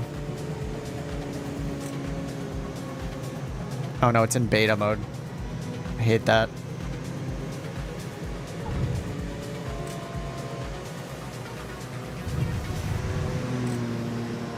Now this runway is like it's like a X Games ramp. What's going on? Alright, I'll use reversers this time. That was a little sketchy at the end there, for sure. This was a great pick, yeah. Jack made the whole challenge, so this is his doing. What an awesome airport.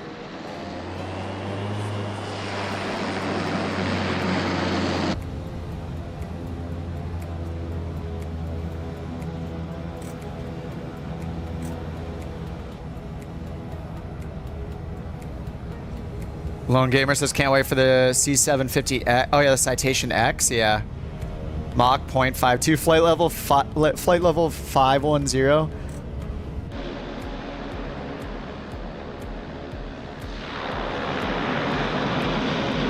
I'm just gonna pull off to the shoulder here so we can watch some of these landings.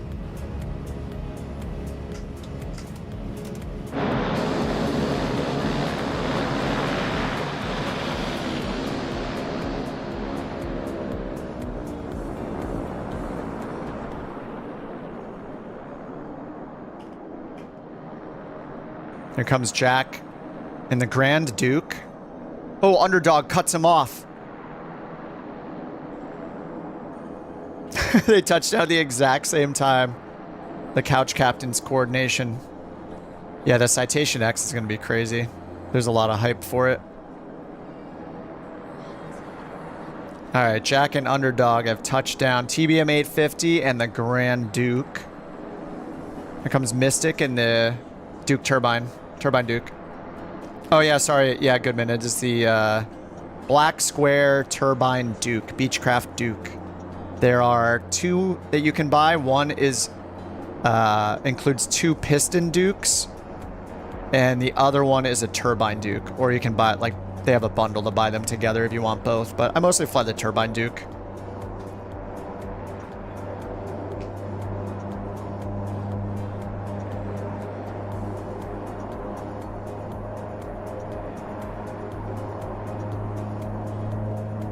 All right, Mystic is down in the Turbine Duke. Chase is down in the Grand Duke. So you have like the regular Duke, then there's the Grand Duke, which comes with the Piston Duke. So the Piston Duke, if you buy it, has both of them. The regular Duke, Piston Duke, and the Piston Grand Duke, which is like a souped up souped up version of the original, just a bit faster, more powerful. And then separately from that, another purchase, or if you buy the bundle of all of them, is the Turbine Duke, which is, of course, the fastest of the three. We got a TBM 930 down. Dozen has landed. This is such a cool approach. The runway's a little weird, but I was like way too high. Is the H-160 a helicopter? I don't think I have the H-160. So we're gonna see Luke in a oh, he's at negative altitude. Maybe it's a multiplayer glitch.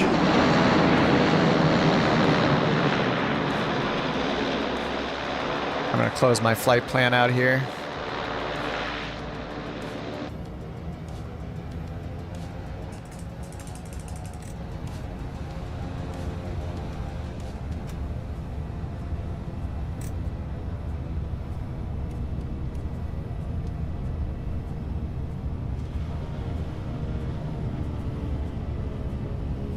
Oh, the pack on a sail is the best option.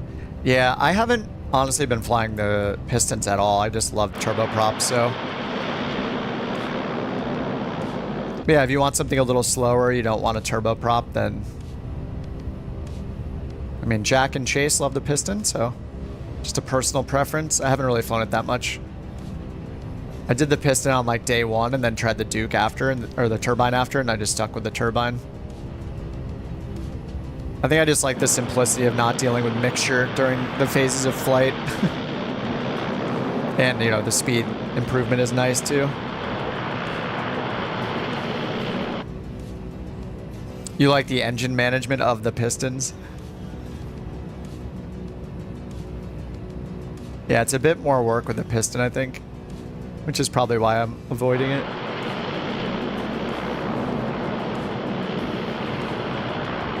Oh, this looks like a handcrafted airport. It's a helicopter landing pad right here. Or helicopter parking. Leave that open for Luke.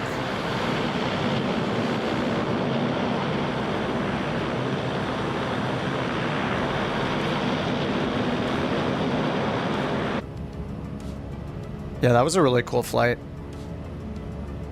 I think I got one more in me.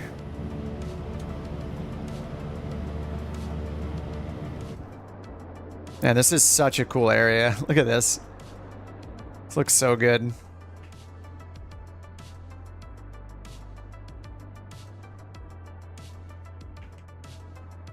The terrain here is so awesome.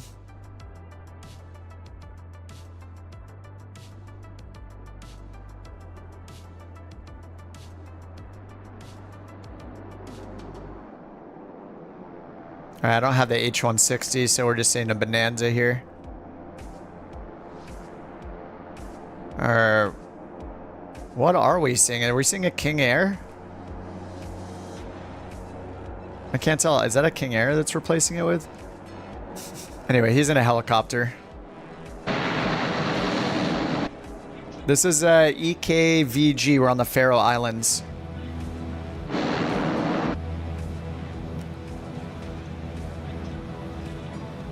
This is where we are in the world. We just went from Iceland to the Faroe Islands.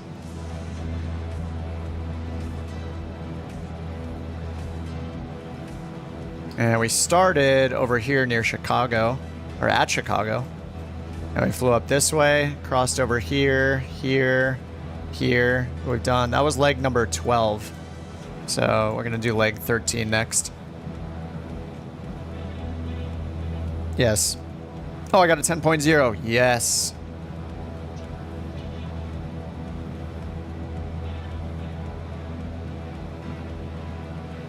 Okay, next destination. Let's see. Bring up the tour challenge. This was made by our very own Couch Captain Jack. Jack is pretty much the reason why we started using New Sky. One day he was just like, hey, check out this New Sky thing. And then we were on it immediately. And the rest is history. Okay, next is Sumberg, EGPB. Another 218 mile leg. I think maybe I'll just stay in the Duke. With a questionable landing. It doesn't seem to care too much if your approach is stable, as long as you're not doing drastic G-forces, banks, or doing configuration changes under like 1000 AGL, then it's pretty generous. So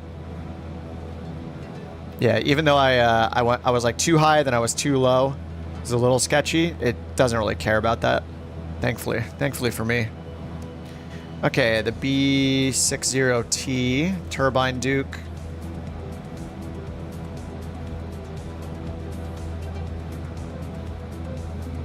All right, we're gonna get 5 passengers. Departure at 25. Just change it to 2030. Book the flight. Generate the flight plan with SimBrief.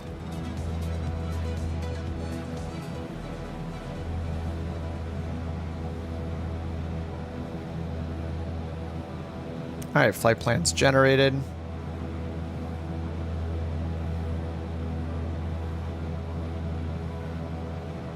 Added it to Volanta.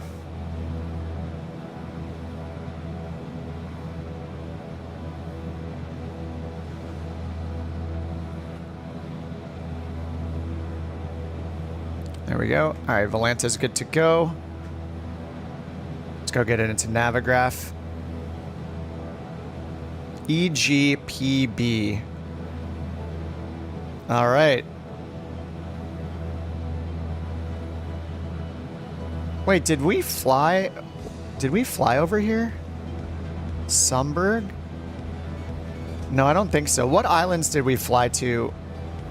I thought it was up here. What were the islands we flew to on one of the group flight streams? I thought it was up here. I forget the name of the islands already. Were these them?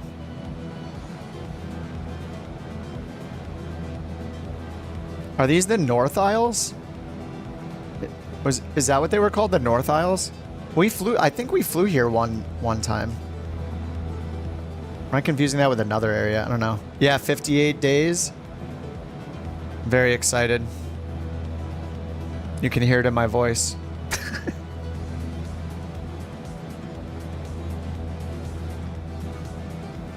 Okay, so our route for this is... Where's the route at the top? I must have turned the route off. Oh, there it is. Okay, let's go and start the flight. We have 5 passengers. Flight level 270 again. 206 miles.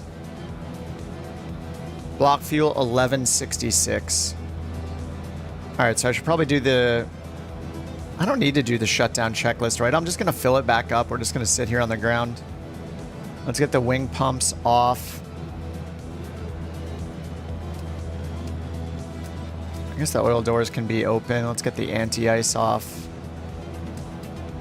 And the prop heat off for now.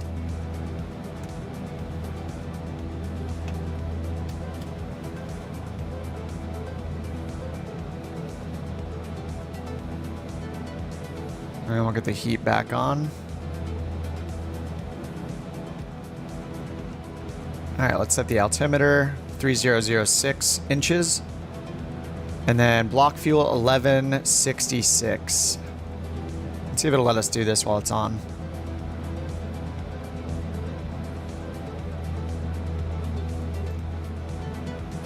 Alright, 1180 for the fuel. And the payload amount. 804 pounds for the payload. Pasting the route in chat. Oh, we have a departure procedure of sorts. Okay. We'll see if the 530 can handle it. And then let's just look at our estimated takeoff weight. It's because it's easier to use that. 6483, so like 6,500 gross weight. Okay. And we'll just drop a few pounds here. 6,500, 6483. Oh my god, it's perfect. 6483. We're gonna add 20 pounds more though, because we're burning fuel here on the ground right now.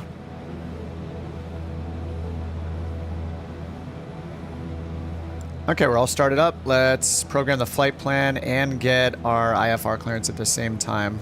I'm gonna close Beyond ATC, restart it, import the new flight plan. Don't want a hot start? Yeah, true. That is a good reason to just leave it running.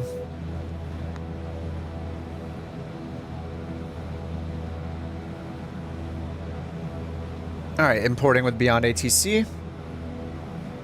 GTRS, thanks for the sub. Beyond ATC connected.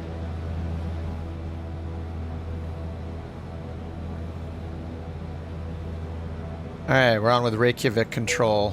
Couch 323, ready to copy IFR clearance to Sundberg Airport. Couch 323, Reykjavik control, expect runway 12, Luve 2 Tango departure, initial climb to 6,000 feet. Squawk 4603. Luve 2 All right. Tango departure. Squawk 4603. Couch 323. Couch 323, read back correct. Start or taxi at pilot's discretion. Hold for 6,000. release. Report holding short runway 12. Runway 12. All right, let's go Start or delete the taxi flight at plan. pilot's discretion. Hold for release. Report holding short runway 12. Couch 323. Bye-bye. Bye-bye. Bye-bye. All right, flight plan. Let's put in the route here. We got EKVG. EK. You gotta type really slow on this thing. The database, it's not so fast. It's running a Pentium 2 processor. EG. PB. Papa Bravo. Sundberg. Now let's go to procedures and select our departure and see if it's in there. Yes, the Luve 2 Tango. Luve 2 Tango departure, runway 12. Load that in. All right, so let's double check that over here. Navigraph. Yep, so we got the VG 660, 662, 4, and uh-oh. Guys. Close your eyes. The mark of the beast. VG 606.6, and then we got Luve after that. Oops, I just hit the print button. That's a printer button. What is a printer? Okay. All right, and then we're going out to Luve again. So that's the end point here is Luve. Then we're direct PEMOS, P-E-M-O-S. So let's add that after Luve. P-E-M-O-S, the Devil's Departure. All right, so PEMOS is our first en-route waypoint. Then we have direct SUM, S-U-M. That's probably close to our destination airport, S-U-M, Sundberg VOR. Probably on the field. So there's one in Sweden. We're going to choose the UK.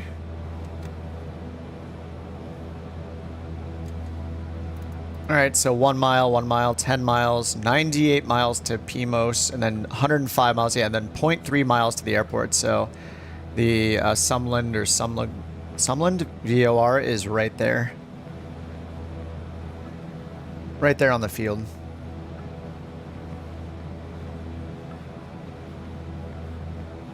All right, let's just check our map. See as far as we can see. Looks good to me. That's down in the right direction. All right, so we got an actual departure procedure. All right, so departure procedure. Because we don't have VNAV. Oh, thankfully there are no... Sweet. It's an RNP departure. Anyway, we have the waypoints in, that's fine. There are no altitude restrictions, which is good for us because we don't have VNAV to use on the climb anyway. So they're just having us climb to 6,000. Max 250 knots. We're definitely not going to go that fast this low, so we'll be at like 150 on the climb. SID requires a climb gradient of 6.2 degrees up to 600 feet and then 3.3 degrees. I'm not smart enough to do the calculations here. But, well, that's why we have these tables, I guess. So our ground speed in knots, like during the takeoff, I'm usually at like 140, 150 knots. Mattering the wind, that, you know, will impact our ground speed. So say we're at 150 during the climb, then yeah, I mean, we easily do this because usually early on in the climb, we're doing like 2,000 to 3,000 feet per minute. This only requires 500 to 900 feet per minute to meet those climb gradients. So we are more than good on our climb power. And then for the routing, the 2 Tango, we have all those waypoints right there, and then Lübeck, and then there's a 250 knot restriction, which we don't have to worry about in our plane.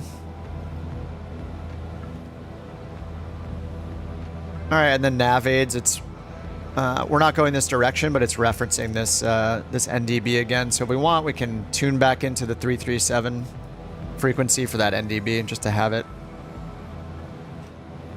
All right, sweet. And then we're expecting runway 12 for takeoff. That is a 122 heading. We're going to pull out here and go to the right, back taxi for 122. So let's set our heading to 122. There's 122, right about there. All right, good to go. And then 5,900 feet, plenty of runway to take off on.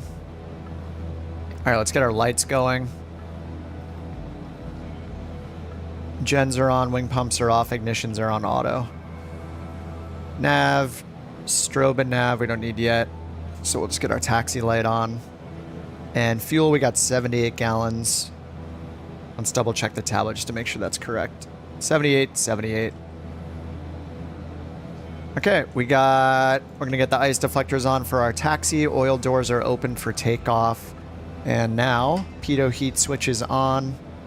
Lost the annunciation there. 68 degrees inside. We need it 1 degree hotter for obvious reasons.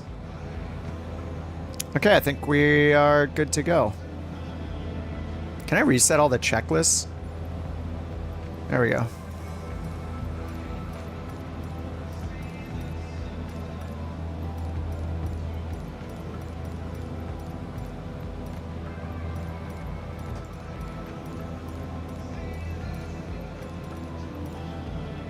All right, after starting, lights, weather radar off for standby. It's on standby. Avionics are on. Inverters on main. Cabin temp is on. We're at 68 degrees right now. Turn it a little hotter. Parking brake release. Check brakes. Run up. I'm going to skip it because I'm horrible. Oil doors open. Ice deflectors on. That's already done. And we need our cruise altitude, cabin altitude. Target pressurization altitude set. So in the OFP, we have flight level 270 again. Let's set this to 280. I don't know why. In general, it says to set it 1,000 higher, right, than your cruise altitude. Isn't that? Or is that to set the cabin altitude 1,000 higher so then you desire? I don't know. It doesn't make sense. Why don't we set this to 270 since it says...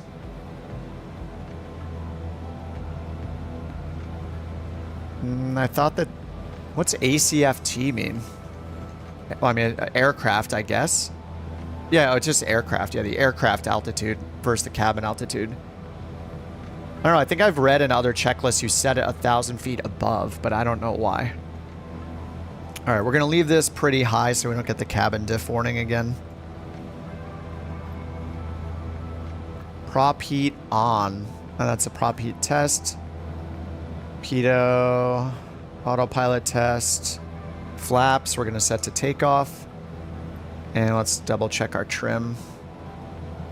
I'm going to put it a little more towards the top arc. Kind of took off on its own before.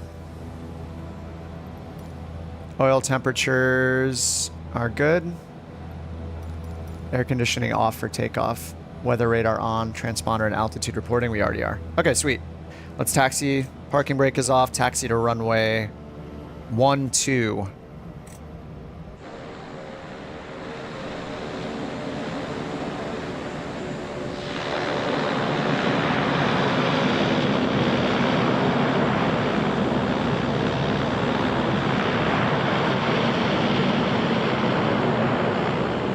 Dude, like a little fog out there looks so good.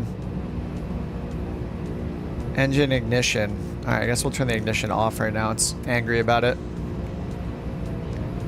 All right, let's back taxi on runway 12. And I'll get our landing lights on for that. Nav and strobe, beacon and recognition light. Is somebody in a glider? I don't know. Nice, Mandy's in the ATR. Oh, the ATR is such a good choice for these flights too, because I think the ATR cruises around the same speed as the Grand Duke. Like 250, 260 knots, something like that.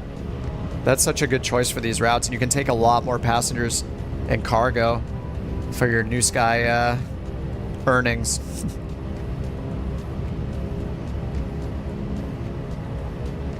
All right, we got 6,000 set for our initial altitude. Our heading bug looks perfect right behind us as we back taxi. Heat is on, 72 degrees in the cabin. Props are full forward. Pitch trim is set, and we're going to turn the air conditioning off for takeoff.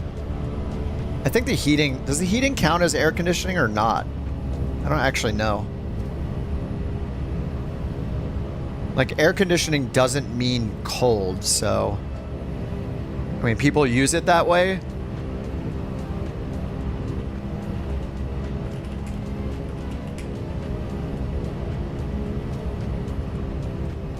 Yeah, okay, I'm just double checking myself on that opinion. Yeah, air conditioning is a process that removes heat from an enclosed space to create a more comfortable temperature, doesn't always produce cold air. Can be programmed to heat a home or office. So I always thought, like, people, like, I think everybody tends to use air conditioning, like, as a means of cooling, but anyway, I think in general we just need to turn the environmental controls off.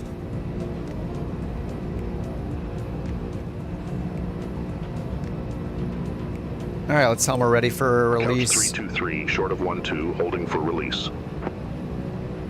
Couch 323 released for departure. Clearance void if not off by 7:55 Zulu. If not off by 7:55 Conditions Zulu, the air, contact yes. 85 Zulu. Time now 7:34 Zulu. Frequency change approved. All right, let's get our departure, wing Couch pumps 323. on. Ignition to auto. And I didn't set our first course, 122 for our first course. So there's 122, it's just runway heading. Shocking. Heading mode, altitude hold mode. We're gonna change it to attitude hold, there we go. All right, let's go. Let's set our takeoff power. Whoops, parking brake is on. Excellent job. All right, let's try to get 1250 on the torque, or as close as we can.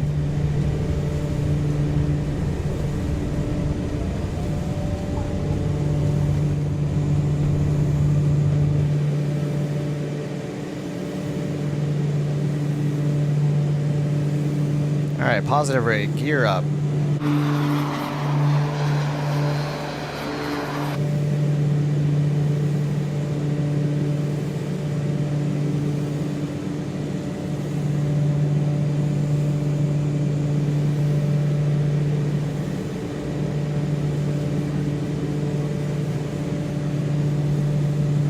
To make a left turn here soon. Yeah, we should be on nav mode here for the autopilot.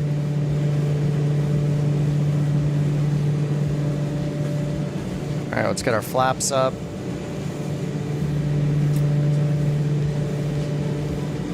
All right, autopilot is on, nav mode.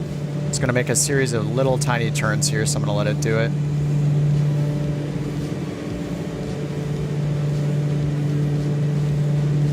All right, gears up, the 3 greens are gone. Oil door during the climb can be closed now. Ice deflect.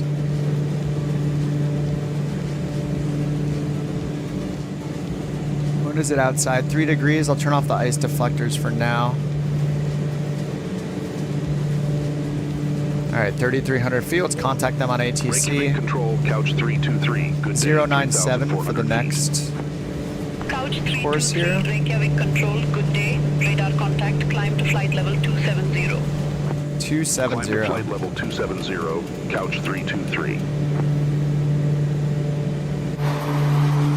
Couch 323, increase speed to 250 knots. Increase speed to 250 knots. Increase speed to Couch 250. Yeah, we can't do that.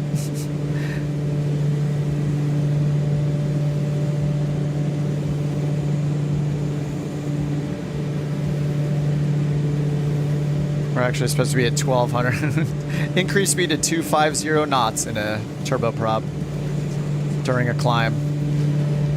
Unable. Unable.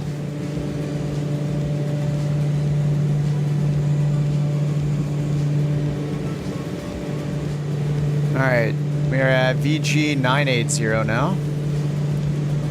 Oh no, we passed 666. Alright, that was a different one. Alright, we're direct to Lübeck.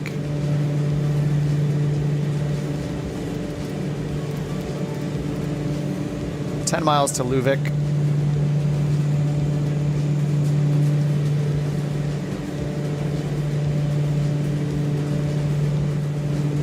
Alright, let's get the wing pumps off since we are pretty high now. Nice. Yeah, a lot of the departures are for jets, yeah. Yeah, it doesn't distinguish with your aircraft type. We got that all the time doing doing on-air company and stuff too, or just in general, SimBrief will assume it doesn't take into account your plane type when it chooses your route and your departure and arrival procedures. There are some RNAV approaches and RNAV departures and arrivals that are specifically for turboprops or allowed to be used by turboprops, but yeah. I'm assuming if we look at this one, it's going to say turbojets only.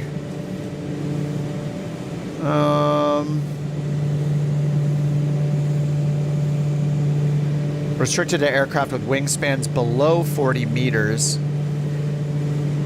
But this doesn't say turboprops only, and the speed restrictions here are a max of 250. So, yeah, I don't think they should be enforcing it if it's a max. But they're, yeah, it's just assuming that we are that we're a jet. All right, coming up on 10,000 feet, landing lights off. Strobe and nav beacon and recognition will go to beacon. Strobe and nav are on. Pitot heat's on, the rest of the anti-ice is off. 10,000 feet, climbing up to 27,000. Cilia AI ATC. I mean, none of them get it perfect yet, so if there's anybody that's going to get it perfect, it's going to be beyond ATC. All right, we need to increase our heating for the cabin. I had it off for takeoff, so we're at 53 degrees now. That's a bit nippy. A little bit. Whoa. The world's fastest Bonanza. Vision jet climbs only at... Oh, you're in the Ornithopter? Oh, I don't have the Ornithopter installed. Crap. I need to reinstall the Ornithopter. Lone says the Vision jet only climbs at 165. Yeah. If you're not in, a business jet or an airliner, then the vast majority of the time, the departure procedures that you're going to get, aren't gonna work out too well. But it's fine. It's nice to do them anyway. Like it doesn't really matter. It's nice to have some more waypoints and have a more accurate departure. I'd rather use it than use it and it be kind of unrealistic. Why do we keep getting the master caution here? We have oil doors closed. Ice doors are closed. We don't need them right now. We're not really flying through anything crazy. And we can check. Foreign object debris was showing rocks. No, I think that was just lag from on the ground. It hadn't updated yet. I did have them on during takeoff, so I think we're fine. And the engines are both at 98% still, so I haven't wrecked them.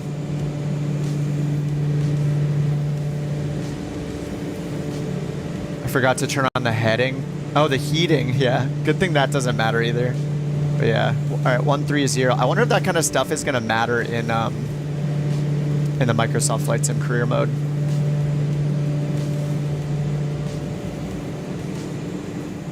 All right, 130 is our current track. 15,000 feet already.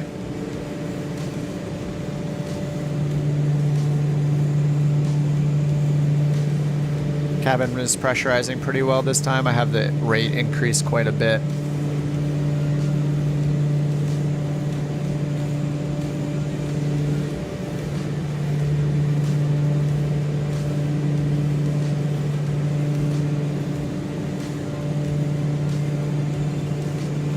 You hate the AI voices? Unless they sound like Jennifer Lawrence.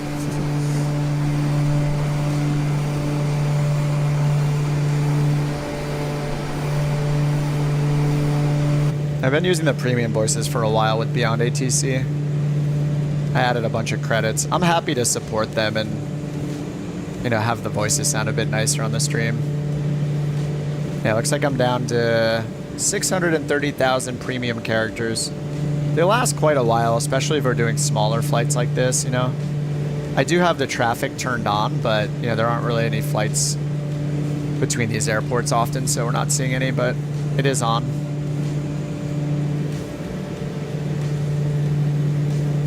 All right, it's getting a little hot in here. 78 degrees. Turn it down a little bit. All right, let's go to our checklist to see if I missed anything here. Props at 2190. Torque to, whoa, yeah, I have the torque way too low. As we climb, we got to keep adding that engine power. Ignition's good. Oil doors are closed. Cabin pressure, I just monitored. We are good there. Transition altitude, we just passed, so let's go standard. 2992. It's kind of weird with millibars because, like, as I move it, you can see, like, look, we're on 2995. Look how many clicks it takes to change this. Sorry, there's 1013. So we go 1, 2, 3, 4 clicks. So this is less precise of a measurement, right, than this one. The precision is just lower.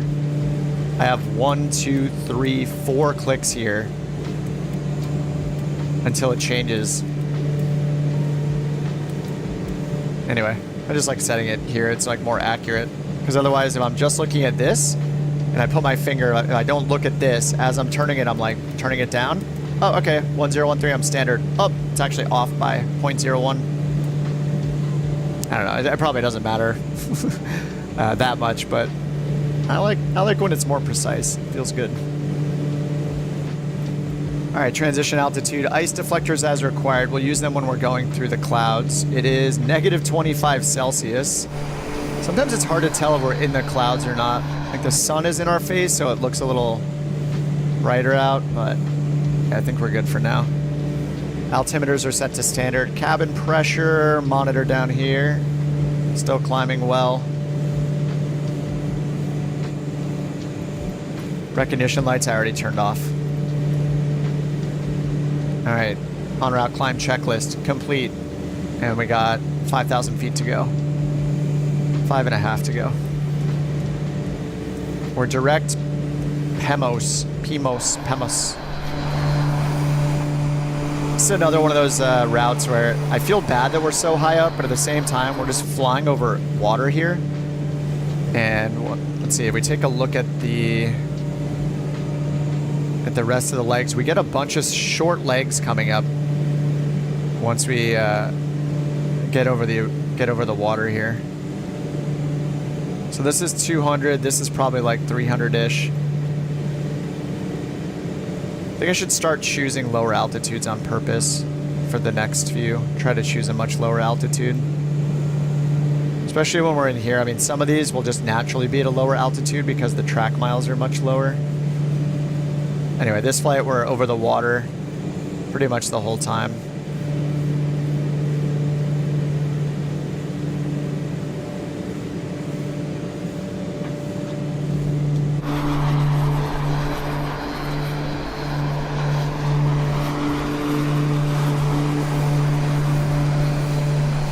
Sorry, I don't have the ornithopter installed.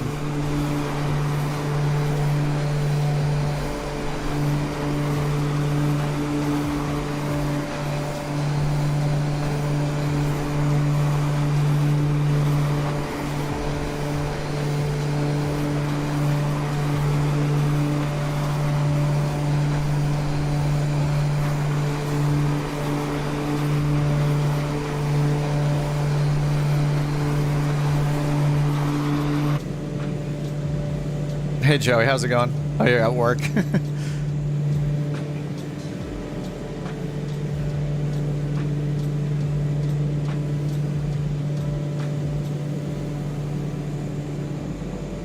Alright, let's see how our progress is going over here.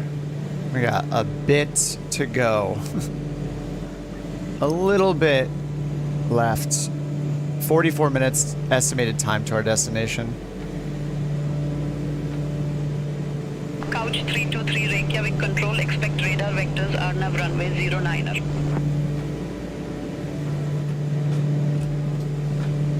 Expect vectors runway 09er at Couch 323.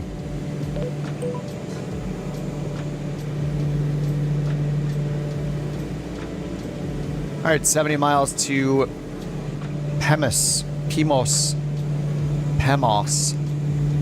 500 feet till our top of climb. Let's slow down our vertical speed here.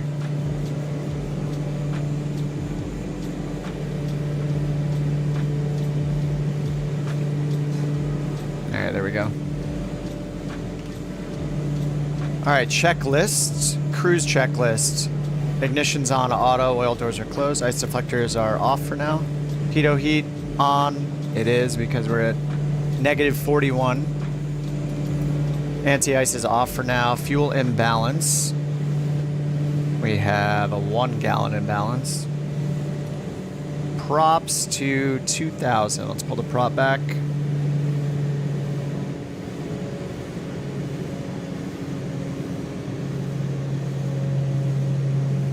Alright, 2030. Let's get a little more. There we go, 2,000. And power, 1150. We can't meet it, so we're just leaving it where it's at. Cabin temperature and mode as required. 72 degrees, 71 degrees. Looks good. Cabin pressure is almost complete. It's almost done. Set to 27,000. Alright, cruise checklist. Complete. Lone says check out the flight effects. The what? The Discord? Pictures of the upcoming C750. Yeah, the citation.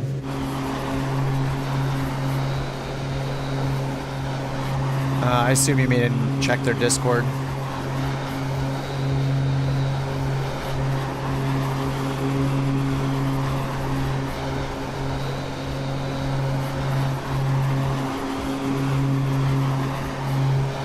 Oh, Luke posted a screenshot in Discord of his H160. Here it is.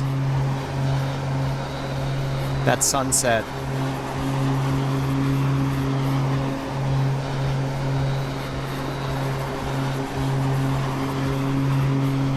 Couch 323 radar vectors Arnav runway 09er. Report ready for descent.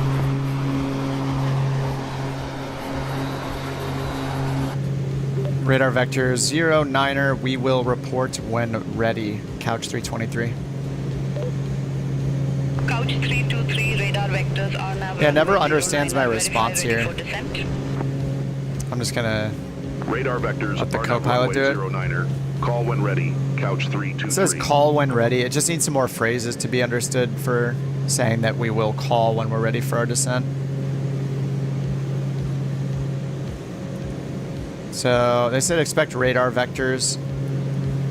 So we can just put in any of these approaches really. Let's just pick the best one for runway 9, which will be the Couch 323 fly present heading. it's the RNAV. To flight level 110. Sunburk landing runway 09er. Fly present heading. Descend to flight level 110. Sunburg landing runway 09er. Couch 323. Alright, target altitude is not there. They said to start the descent already, okay. Let's go ahead and choose the approach. So we're just going to choose the best we have, which is runway 09er, vectors. And it looks like it's marginal VFR there. It was reporting IFR at the Faroe Islands. So marginal VFR, runway 9 is preferred for real world. Or whatever meets our source Navigraph uses. And then it looks like we want to be at 2100 by Tisev. So let's put it in to get an idea of our descent required here. 2100 MSL. 3 miles before Tisev. Okay, so we have 3 minutes till our actual top of descent. Oh no, actually we will have longer because this is 1,000. We usually do 1,500. All right, almost 12 minutes till top of real descent. I'm gonna get the ice deflection on and the pitot heat or prop heat on again. I bet we're getting debris in the engine, or we will soon. Flying into some crap. It is negative 40 Celsius right here.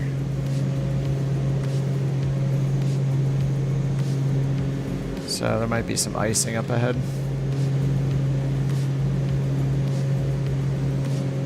Joey says, I was making an ILS in a K-Rock in the Duke last night. I thought it was safe to open the window at 5,000 feet. Apparently not.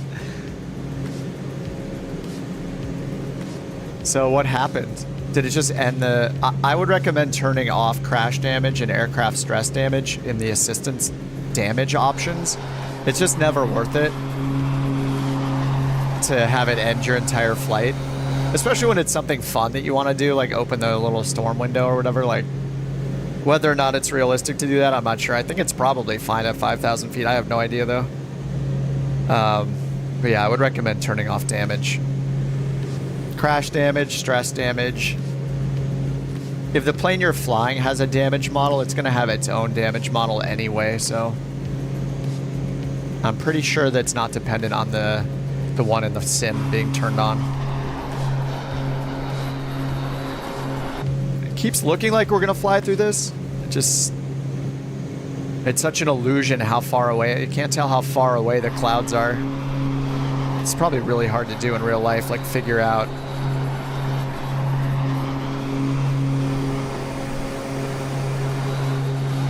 Especially when you have like sun glare and you know how your eyeballs work in the real world. Let me see if I can pull up the flight FX stuff. I am in their Discord. Progress. So when is the last post they made? Oh, okay, 2 days ago. CL35.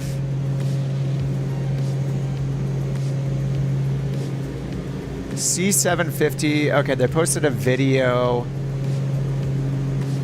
Release candidate for the beta team to play with on the 4th of September. They posted a video of the citation taking off. I can't actually open it in a separate window, so I can't show it. Yeah, I don't think I can open this video in a separate window outside of Discord, but this is the Beechcraft Duke turbine by Black Square. The Black Square Duke. There are 3 models. 2 of them are pistons that come with the same purchase. If you purchase the pistons, it's actually a 2 piston pack. One's the regular piston Duke, the other one's a Grand Duke. It's like a faster variant of the piston Duke called the Grand Duke. And then separately from that, there is the Duke turbine, which is this one, which is the fastest if you want a turboprop instead. They're all twin engine. And then if you want all of them, they have like a bundle of all of them together. Yeah, all the Black Square planes are awesome. So if you want something, yeah, higher quality, it's got a whole EFB with damage and failures, and you know, you can see your co-pilot, working circuit breakers. You pretty much can't go wrong with Black Square for GA planes.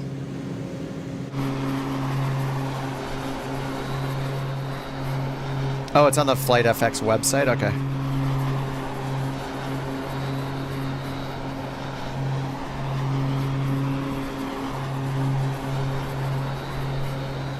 Oh yeah, it says arriving soon now. Nice. Arriving soon. Mach point 9 or 2 from the comfort of your sim.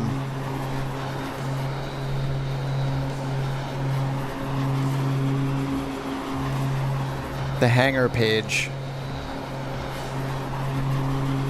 Let's view the full gallery. Dude, look at those massive engines.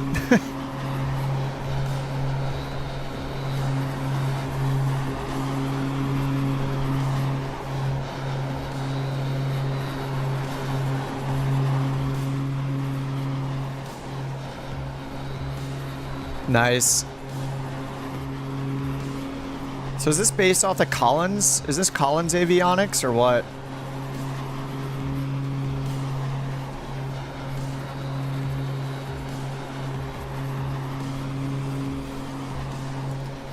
Very nice. Coming soon. All right, here are the details. Experience the pinnacle and speed of luxury with Flight FX C750 coming soon to Microsoft Flight Simulator 2020. Just funny with 2024 coming out soon. But whatever, it's going to be compatible like everything else. Known as the world's fastest business jet, the C750 combines unmatched performance with exceptional comfort. Take command of its sleek, aerodynamic design as you soar across stunning visual landscapes, blah, blah, blah. With your seasons pilot, it's a fulfilling sim experience with the Primus 2000 avionics. Gorgeous interior. Capable of 51,000 feet in Mach 0.9 or 2. The thrills of high-speed travel. Model tested by real pilots, highly accurate engine and flight performance model. Real-time EPB system. Custom virtual aircraft management system controls all aspects of the status. Bose active noise reduction system, which is what they had in the, they have the Bose headphones in the Vision Jet. Are we icing up here? No, we're good. Okay. Custom integrated checklist. Nice. Which they did that in the Vision Jet as well with the G3000, so that's kind of cool that they have it in these new avionics. Accurate start and fuel transfer system, interior, exterior, performance pages. Custom sound design recorded on site. Selectable GPU. Interactive luggage and loading system. And then there's pre-populated weights. Okay. So some presets like we see in some other planes. Nice. Full de-ice effects and performance degradations. Full VNAV capabilities. What is this? Before or after? Something is... Maybe it's because I zoomed in it's broken. What was that before after thing? What the... Anyway, finding bugs on their website. Okay. Multitude of custom sounds for rain, wind, and cabin noises, drag noises, mechanicals, enunciators, warnings, doors, ground rolls, button switches, and knobs. That's cool. They even did custom sounds for rain hitting the plane. Couch 323, very cool. Turn right, heading 165 vectors for the approach. Nice. Turn right, heading 165, Couch 323. All right, 165. Let's go. Heading 165. And we were supposed to begin our descent this whole time, but I guess we could start it now at about 1,000 feet per minute. And let's double check. They wanted us to descend to 11,000. Couch 323, contact Scottish Control 119.875. Contact All right, Scottish attitude, Control pitch down a few notches. 119.875, Couch 323.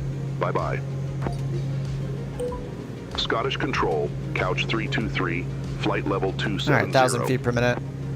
Couch 323, Scottish Control, radar contact. Negative 39 degrees Celsius out. All right, I don't think we're flying through these right now. We'll just get the prop heat and ice doors, or ice deflectors off for now.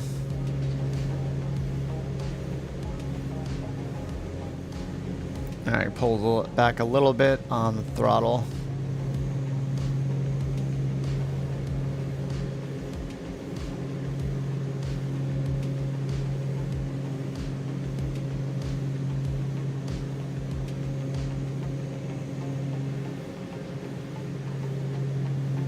All right, going down to 11,000. It's going to be embarrassing if it has VNAV before the ERJs. I mean, I don't know what the difference in this team sizes are or anything like that.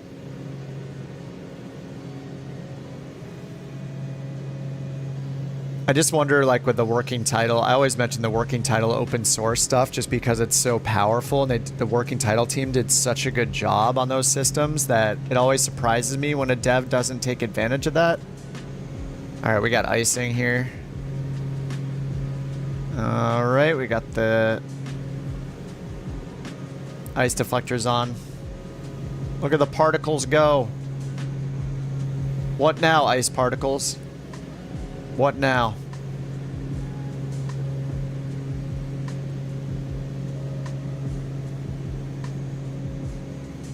Yeah, I mean, I don't know. You know, none of us know the details of why they make choices that they do. Maybe the working title stuff wasn't a good fit for what they were making, but yeah, just given all the work the working title team did on the autopilots and the Garmin systems, and they open sourced it, it would be seems like it'd be a good idea to take advantage of all that open source code.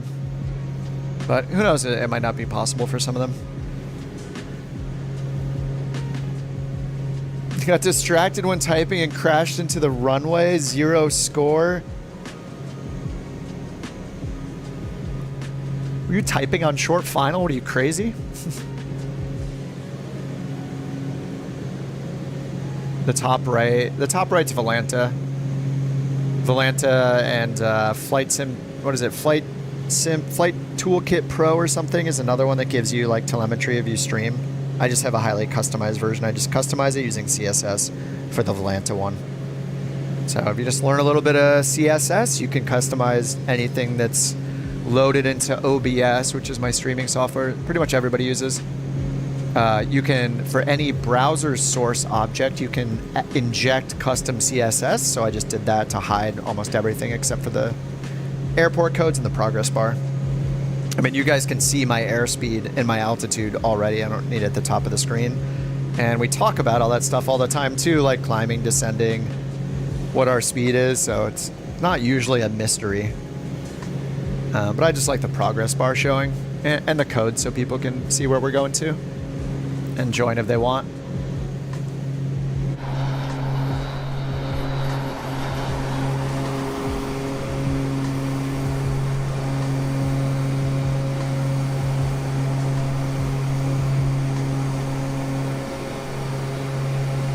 We didn't get to get the 3-minute flight in.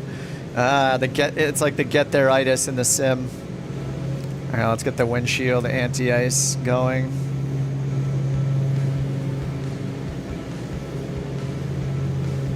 Oh, I didn't check our de-ice fluid, did I? Is there a way to refill oxygen? Is there a way to refuel? I assume it's like a TKS kind of thing. Or is it just bleed air heat? Windshield heat. Yeah, it's just heat. It's probably just from the bleed air. So maybe it's not an option.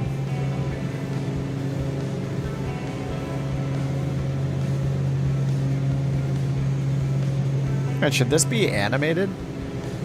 89 pulse oximeter. Is there like a... Is the oxygen not turned on?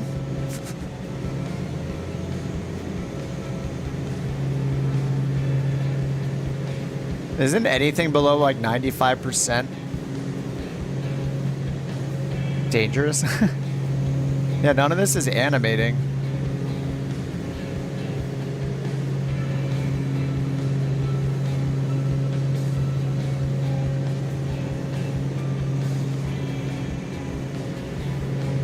Oxygen on to the left. I can't... Oh yeah, that is on. Okay, it was on. Yeah, it just doesn't animate here, maybe? Right now it says 90 down here. Oh, you can see the target down here. That's cool. I didn't know that. So as I turn this... Oh yeah, we see the target change. That's nice.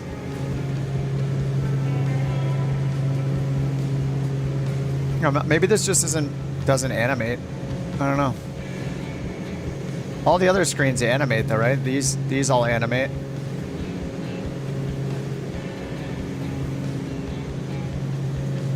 I don't know if I'm doing something wrong. I expect to see this all moving around.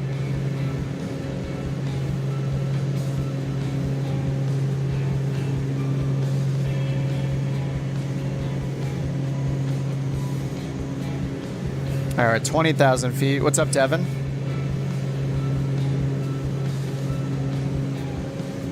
Now your score plummeted. Maybe that's a good. Maybe that was a good thing to make it a little higher. Then you got the get there-itis, and you rushed your flight.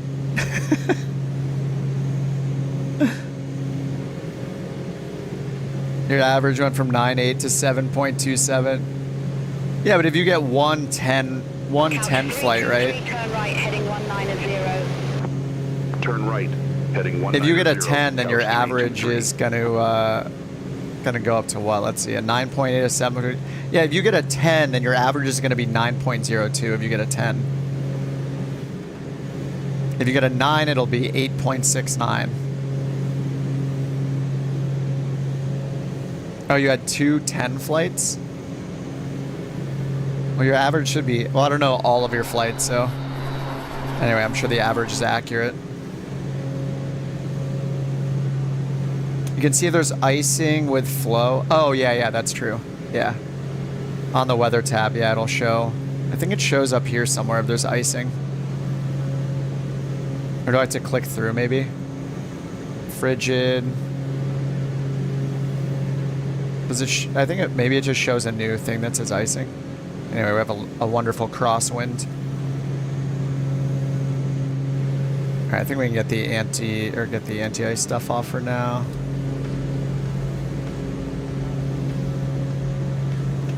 Ice deflection off. All right, they said to turn right 190.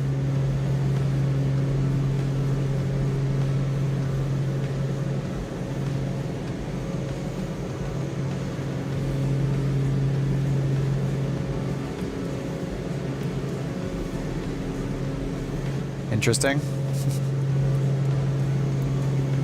Wait, did they change our runway? No, runway 09er still. Let's see if we can get the ATIS. 25,855. Is that overspeed? Yep.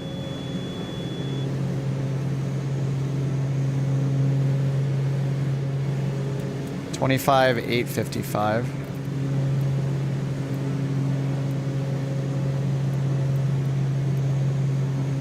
We can only do 125.8. Wait, can I pull this? There we go, 855. Had to pull this knob out for 1,500 overcast. Temperature 10. Dew point 07. QNH 1017.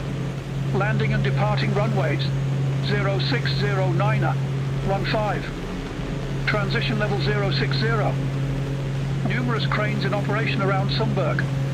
Advise on initial contact. You have information Alpha. Info Alpha. Sundberg Airport information Alpha. 0738 Zulu. Wind 070 at 4. Ceiling 1,500 overcast. Temperature 10. Dew point 07. QNH 1017. Turn right, heading 220. Landing and departing runway. Turn right, heading 220, Couch 323. 220.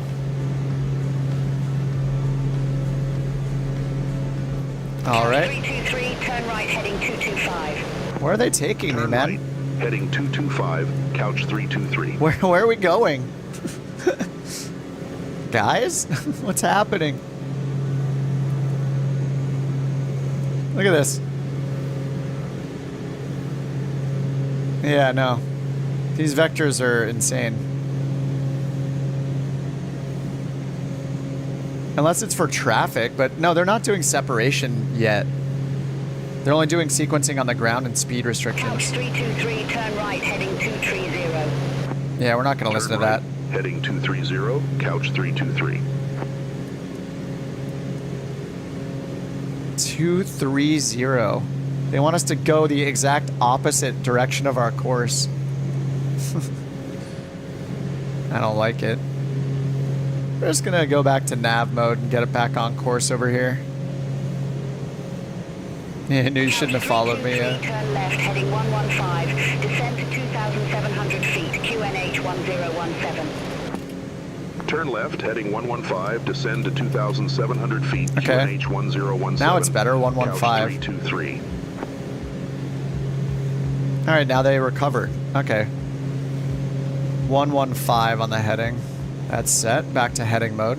2,700 feet. And about 900 feet per minute, which is what we're doing. Yes, never follow me when I'm using, when I'm being vectored with any ATC software. It's a good idea to never follow.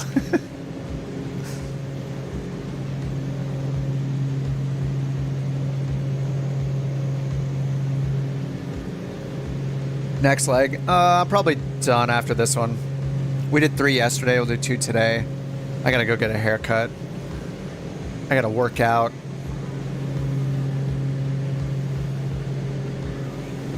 Two legs is a good amount. We have, let's see, this is leg number 12.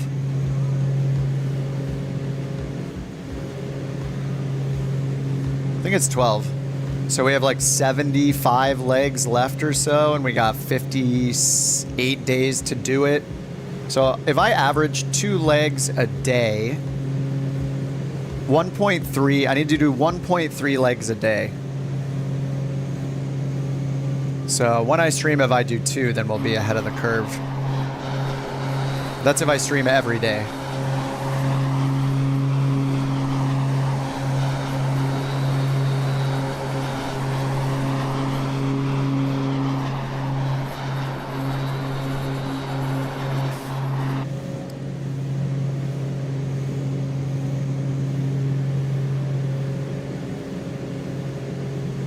All right, we're getting pretty low, so let's turn off the extra heating here.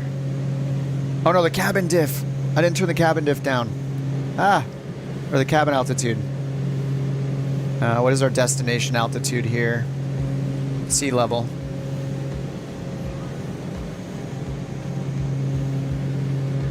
All right, we're setting the rate higher again.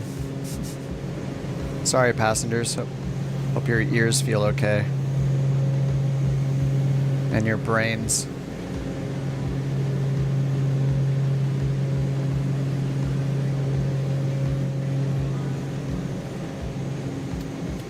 Now we got the recognition light back on. Let's check our descent checklist.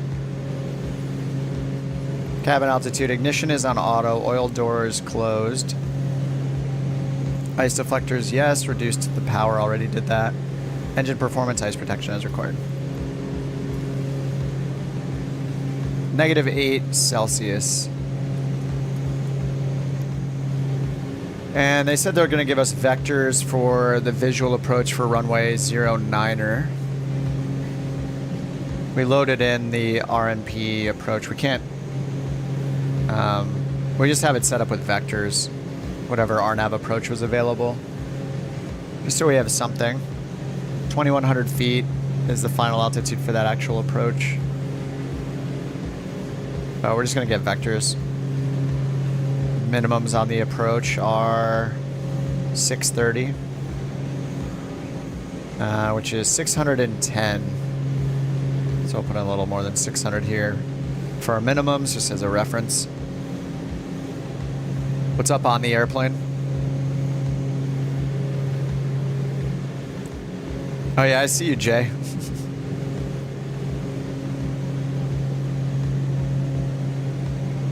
In the Vision Jet, nice.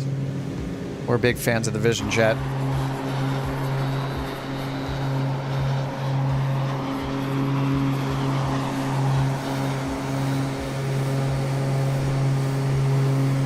I think maybe the next legs on the next streams, maybe I'll fly the, I think I'll fly the TBM 850.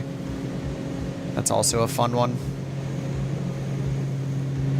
All right, 2,000 feet to go until we get landing lights on. Transition altitude, according to ATIS, is 6,000 feet. So I guess we'll just follow that for as our transition level as well. Oh no, they did. I think they said transition level 060. So yeah, when we get to 6,000, we'll switch to standard altimeter, which is... Oh, I already did that already. Oh yeah, I already did it because we're going down to 2,700. All right, we're fine. I got 1017 QNH set. All right, -5 Celsius on the outside air temperature. We've seen nothing on the weather radar this whole time. And how far out are we? 54 miles out, so I'm going to turn the weather radar off. We look good. Here comes 10,000 feet. Go down here and I'll use my physical switch, landing lights on.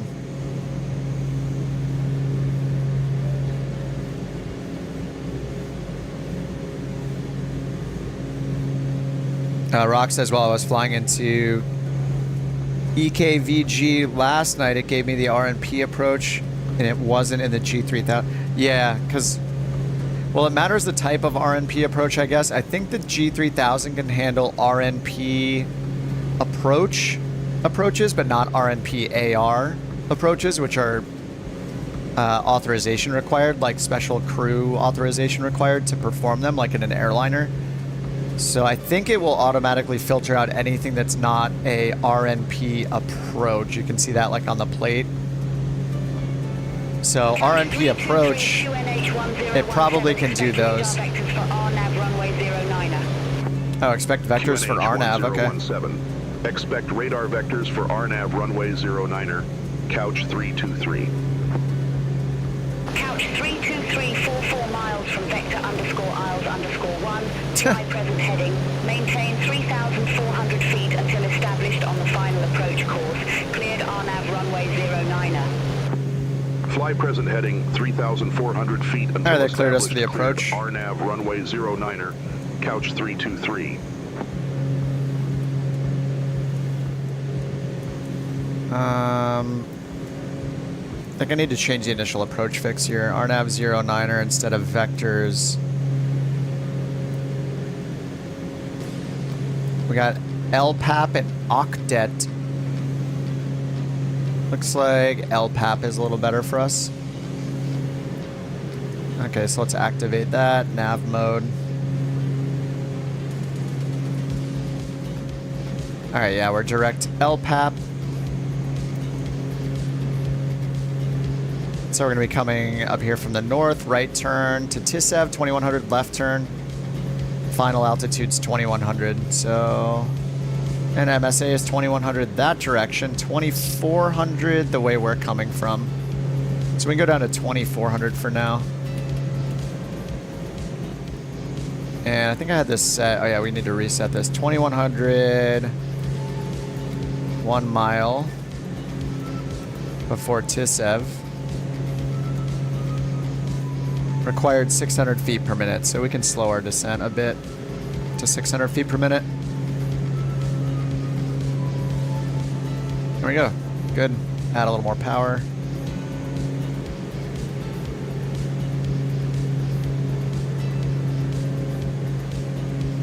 More power, more power.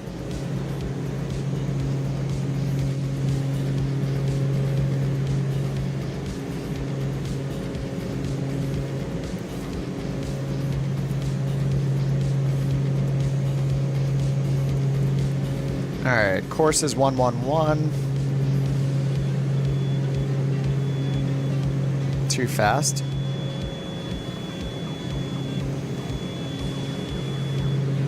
Hate when I can't see the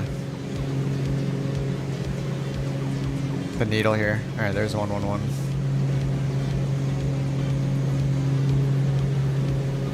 Alright, pull the power back a little more. 7,600 feet, descending to 2,400 feet. Let's keep an eye on our VNAV here. We got our distance down here to LPAP, 27 miles. We're just watching this. Gonna descend a little bit faster.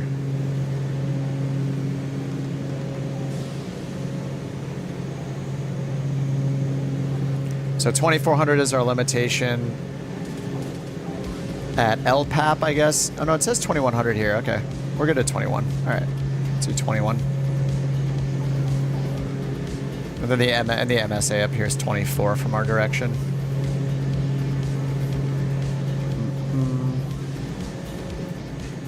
All right, so once we land, runway 09er, 084 is the runway heading. It's almost 5,000 feet long. We'll have the right turn off here, halfway down the runway at Juliet. And then it looks like we'll just probably park right around here.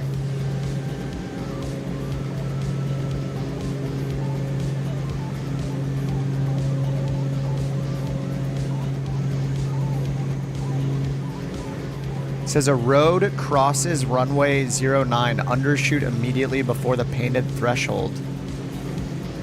Road crosses runway 9er? ATIS is 25, 855. And then runway 9, we have Pappy's on the left side with a 3-degree angle of descent. That matches our RNAV approach angle of descent. And this is an LNAV approach, so down to 610 AGL on the minimums. So we're not going to be perfectly lined up with the runway as we get closer, but it'll be good enough until we get down to our minimums. 2,100 feet.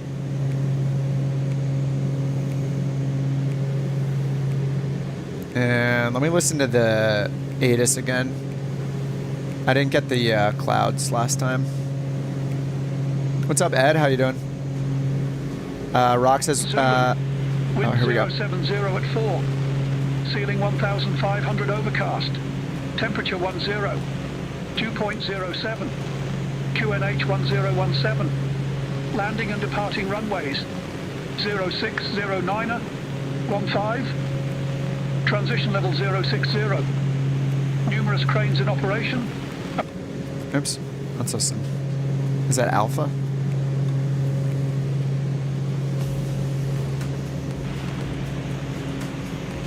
I missed it. Sundberg Airport Here we go. information Alpha. Okay, it's still Alpha. Cool. All right, we are good with information Alpha.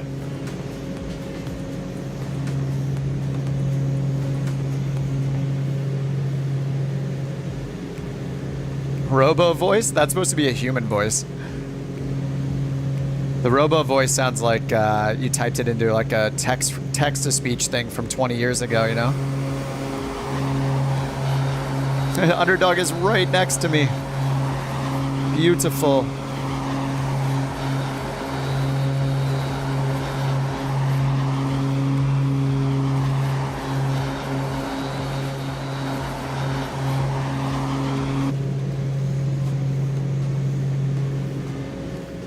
Now, what are our nav aids on this? Okay, it doesn't point any radio nav aids out to us, but which makes sense, I guess, for an RMP approach, or technically it's a WAS approach, or I guess in the U.S. it's WAS, so it's just RNAV here. Yeah, I guess it's not a WAS equivalent because we would have better minimums than LNAV only. 185 knot max on the approach, probably because of these 90-degree turns here. All right, it's overcast down to 1,500 feet. It is 6 Celsius out. We have, I think it's too warm for icing, so I'm gonna leave the icing off, but we're gonna look at the engine thing here just to see if it shows any, even though it's 6 degrees. I guess anything under 10 could be kind of sus. And I'm curious to see what happens as we go through this. So I might need the ice deflectors again. It says 6 degrees Celsius out. Thank God they started using other voices. Well, if you're talking about the text-to-speech like robotic voice sound, they do it based on the airport size. So at a huge airport, I guess it's more likely that it's not a human recorded voice. At a smaller airport, it's more likely to be a human recorded voice because they don't have like the infrastructure set up to automate the ATIS or type it in and have it translate it and use a robotic like text-to-speech thing. So the smaller airports will have more human sounding voices, and the larger ones will have more of the, you know, the super artificial text-to-speech sounding ones. Okay, it just says type. It's wet, so we'll turn the ice deflection on. It doesn't say ice, but it says rain or moisture. So we'll deflect the moisture, I guess. All right, we only need 400 feet per minute now, so let's pitch up a little bit more. Live weather and time. Just live weather, live time. It would be like pitch black, which is not fun to fly in. Not fun for the stream either, so live weather always.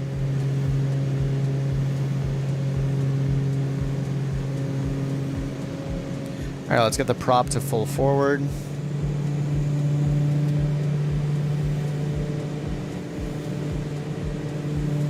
We got 6 miles to LPAP. And then we'll make a turn to the south to Tisev, and then after Tisev, a left turn to the final approach course.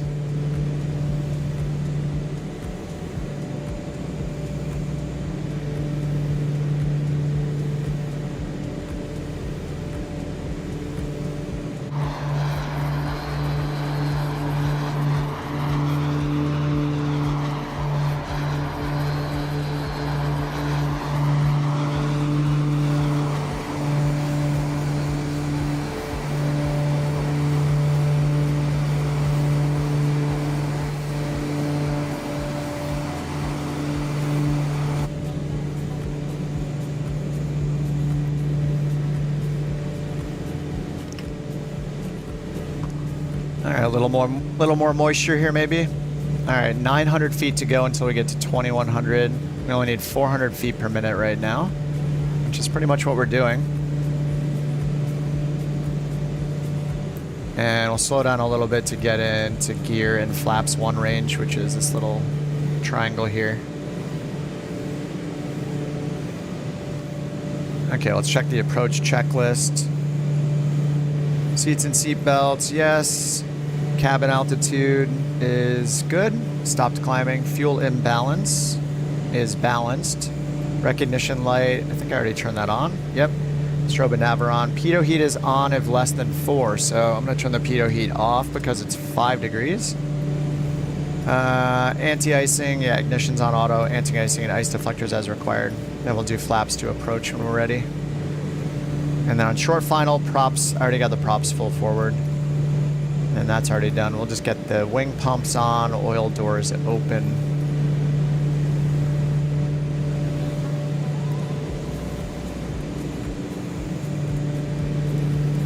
All right, right turn to Tisev.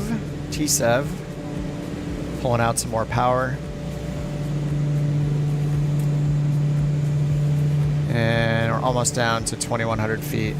So we're going to stay at 2100 until we get to PB09 Foxtrot over here on the map. Once we get there, we're going to do the 3-degree angle of descent. Usually we're at about 120 to 140, so probably 700 feet per minute to descend down to our minimums. And then missed approach is climb straight ahead to PBM01. Climb to 3,000 feet for our missed approach, straight ahead. All right, let's put in our final approach course, 084. Okay, that's set. We're at 2,100 feet. We are pretty slow, so I'm going to speed up just a little bit. It says max 185 on the approach. Yeah, Turbine Duke sounds great.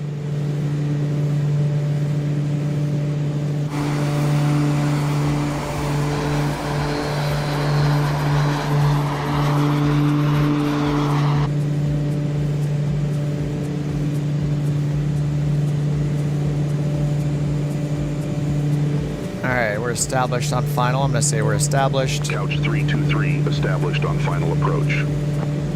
Couch 323, roger. Couch 323, contact Sunbird Tower 118.255. Contact tower. All right, 3 miles until the final approach point, which we're going to start our descent at. Sunbird Tower. And we're going to descend down to our minimums. Runway 09er. Minimums are 630. Wind 070 at 4. Runway 09er clear to land. All right, clear to land. Runway Beautiful. 09er clear to land. Couch 323. All right, let's get the wing pumps on. Looks like we're pretty clear of the clouds. Let's get the oil doors open and the ice deflectors off. Okay, we are 1.8 miles from the FAF. So yeah, 2,100 there. We're going to descend down to 630. Missed approach point is at the runway threshold. Or before the runway threshold, I guess.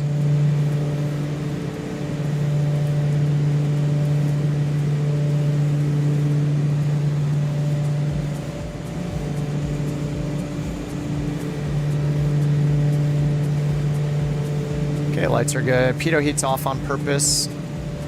We got the runway in sight. Let's get our gear down. And we are crossing right now, so we can start our descent.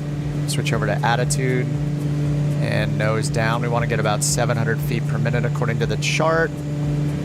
Adding a little power.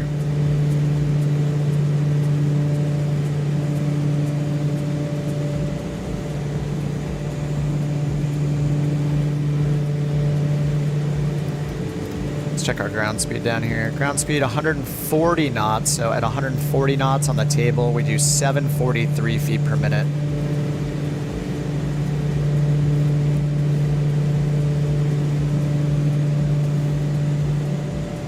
Let's see, can I set this up to 3,000? Yeah. All right, 3,000 is set for our go-around altitude, heading bug, sync to head.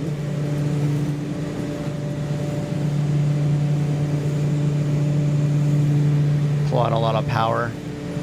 Okay, approach is done, landing, oil doors are open, flaps as required, landing gear down and locked, and autopilot disconnect. So let's get flaps full. Flaps are in transit. Alright, flaps are down.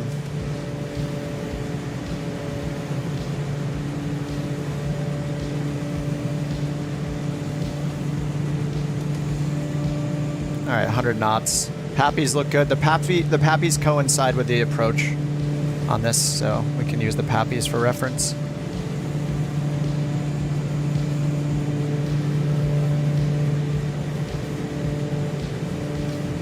I didn't even hit approach mode, but we do have a advisory glide path. I'm not even using it, but yeah, I'd say we're a little above it. I've just been using VNAV. I forgot we even have an approach mode on this.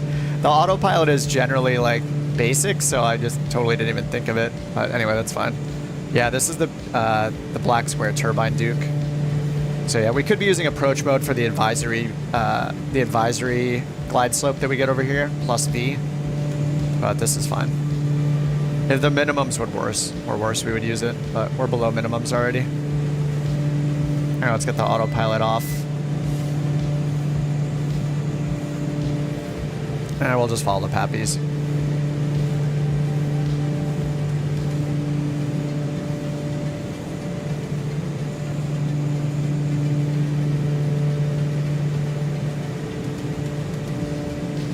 Wind was 070 at 4, so we should have just a nice little headwind here.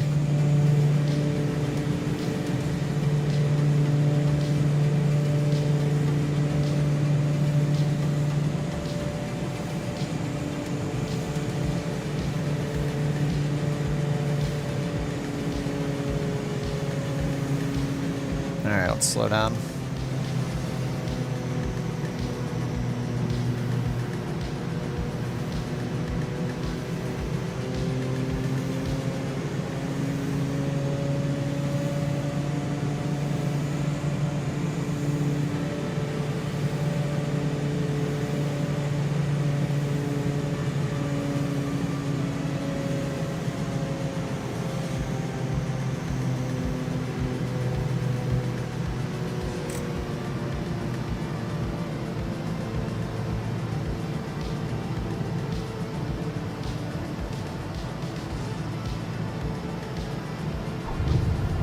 Oh no, it's too slow. 26 feet per minute. I'm gonna get dinged.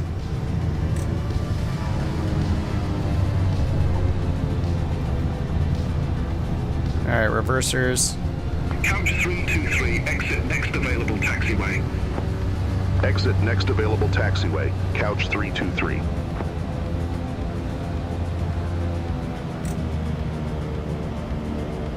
I see a juice goose.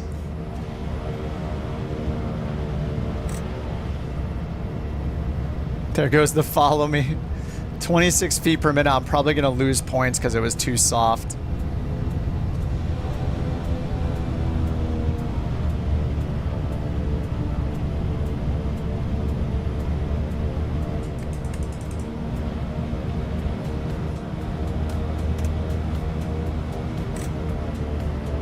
That'll be a 10. I don't know. I've gotten dinged before for too soft of a landing.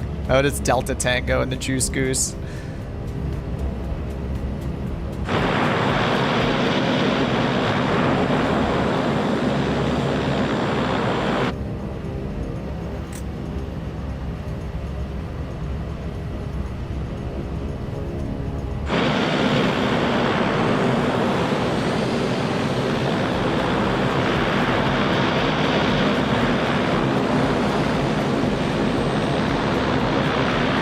It wasn't a greaser. 26 feet per minute. 1.03 Gs. We'll see what New Sky says. That's what matters. Advised information Bravo now current QNH 1016. Wing pumps off. Ignition off.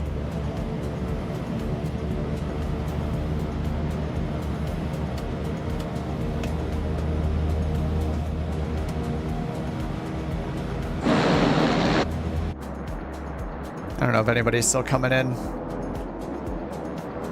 Yes, here comes Jack.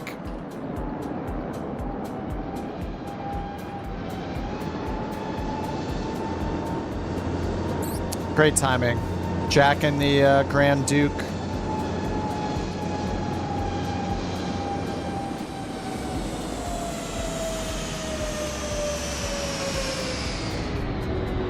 Followed by Dev in he's in the tour.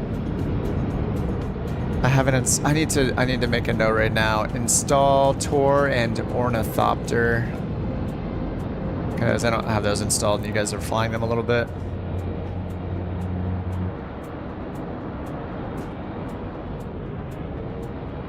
Alright, let's check the score.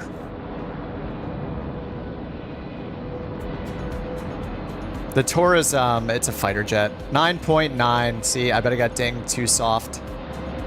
Yep. Distance from, oh no, maybe it's the distance from threshold by 6 meters too long.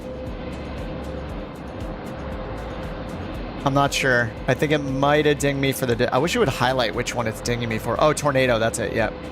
Anyway, 9.9. I got dinged for something. Either too soft of a landing or, because 26 feet per minute, I think it might be too soft. Actually, if I check their wiki real quick, we will see.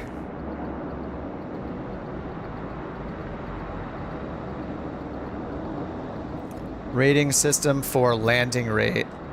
Yep, anything below 1.05 Gs is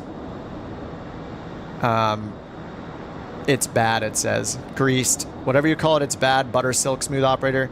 May delay activation of spoilers, auto brakes, or thrust reversers. I mean, this is really...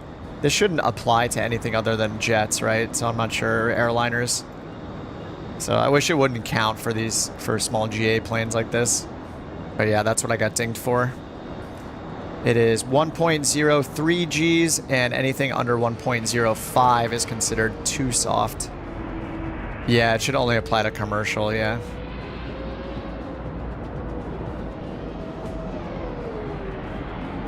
What's up, Delta?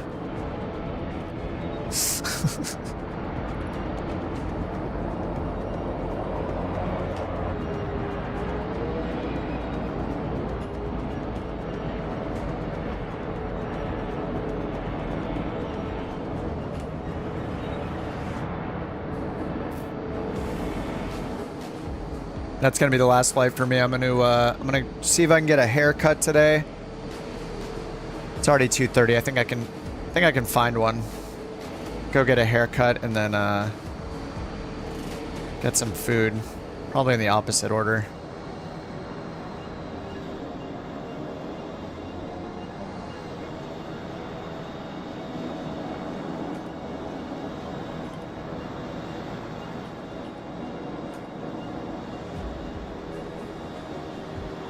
Why is it moving the camera with Lulich? It's so weird.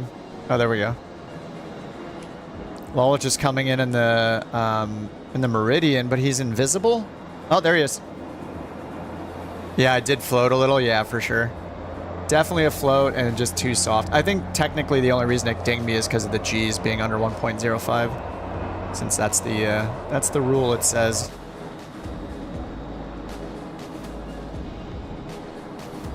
Piper Meridian incoming.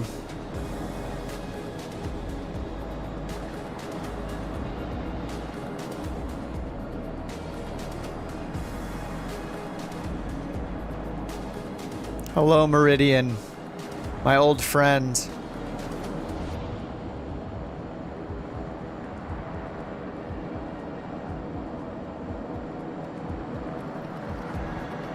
Trying to use the target thing. It's so nice when you can find the target. There we go. I found Luke. Oh, Luke's in the helicopter. That's why he's floating there. Okay. All right, let's get this thing shut down. The fast way. Oh no, I should do it the normal way because, well, I'm gonna do it the half.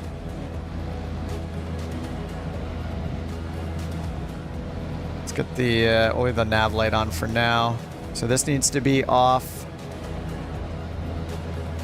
Ignitions are off. Generators will be off in a second. Oil doors closed. Let's get the prop back and feathered. Fuel cut off. I'm just doing this the quick way. Generators off. Avionics off.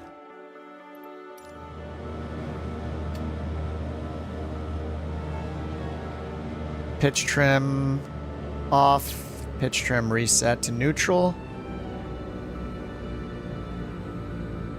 The lights to the off position. Panel lights off.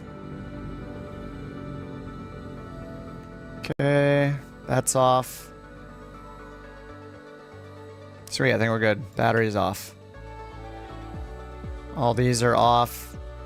These are closed. Alrighty, I think we're good.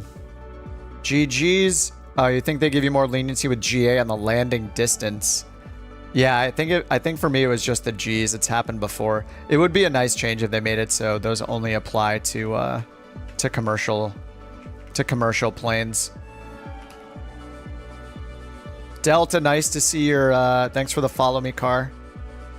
Very nice of you to drop in for that. All right, guys, 2 more legs in the books. Let's see. I think the calculation is wrong over here, but it says 19%. There are 80 legs, and we have completed 13 of them. So 13 over 80 times 100 is 16.25%. And it says 19 for some reason. So we are 16.5% complete. On the way, slowly but surely. The goal is to stream enough and do enough of these flights to finish the world tour in the next 58 days until Flight Sim 2024 comes out. Oh, you think it's distance-based? Yeah, maybe.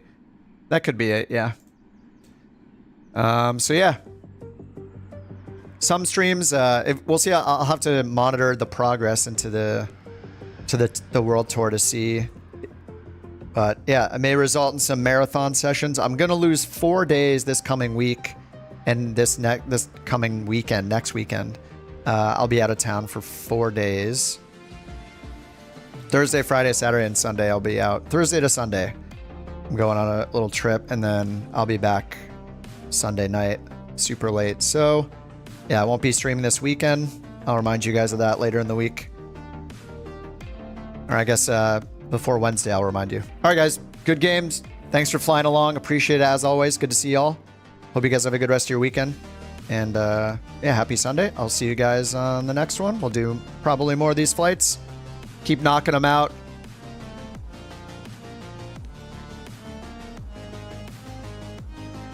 All right, bye-bye. Bye-bye emotes. Bye-bye emote on the stream. There we go.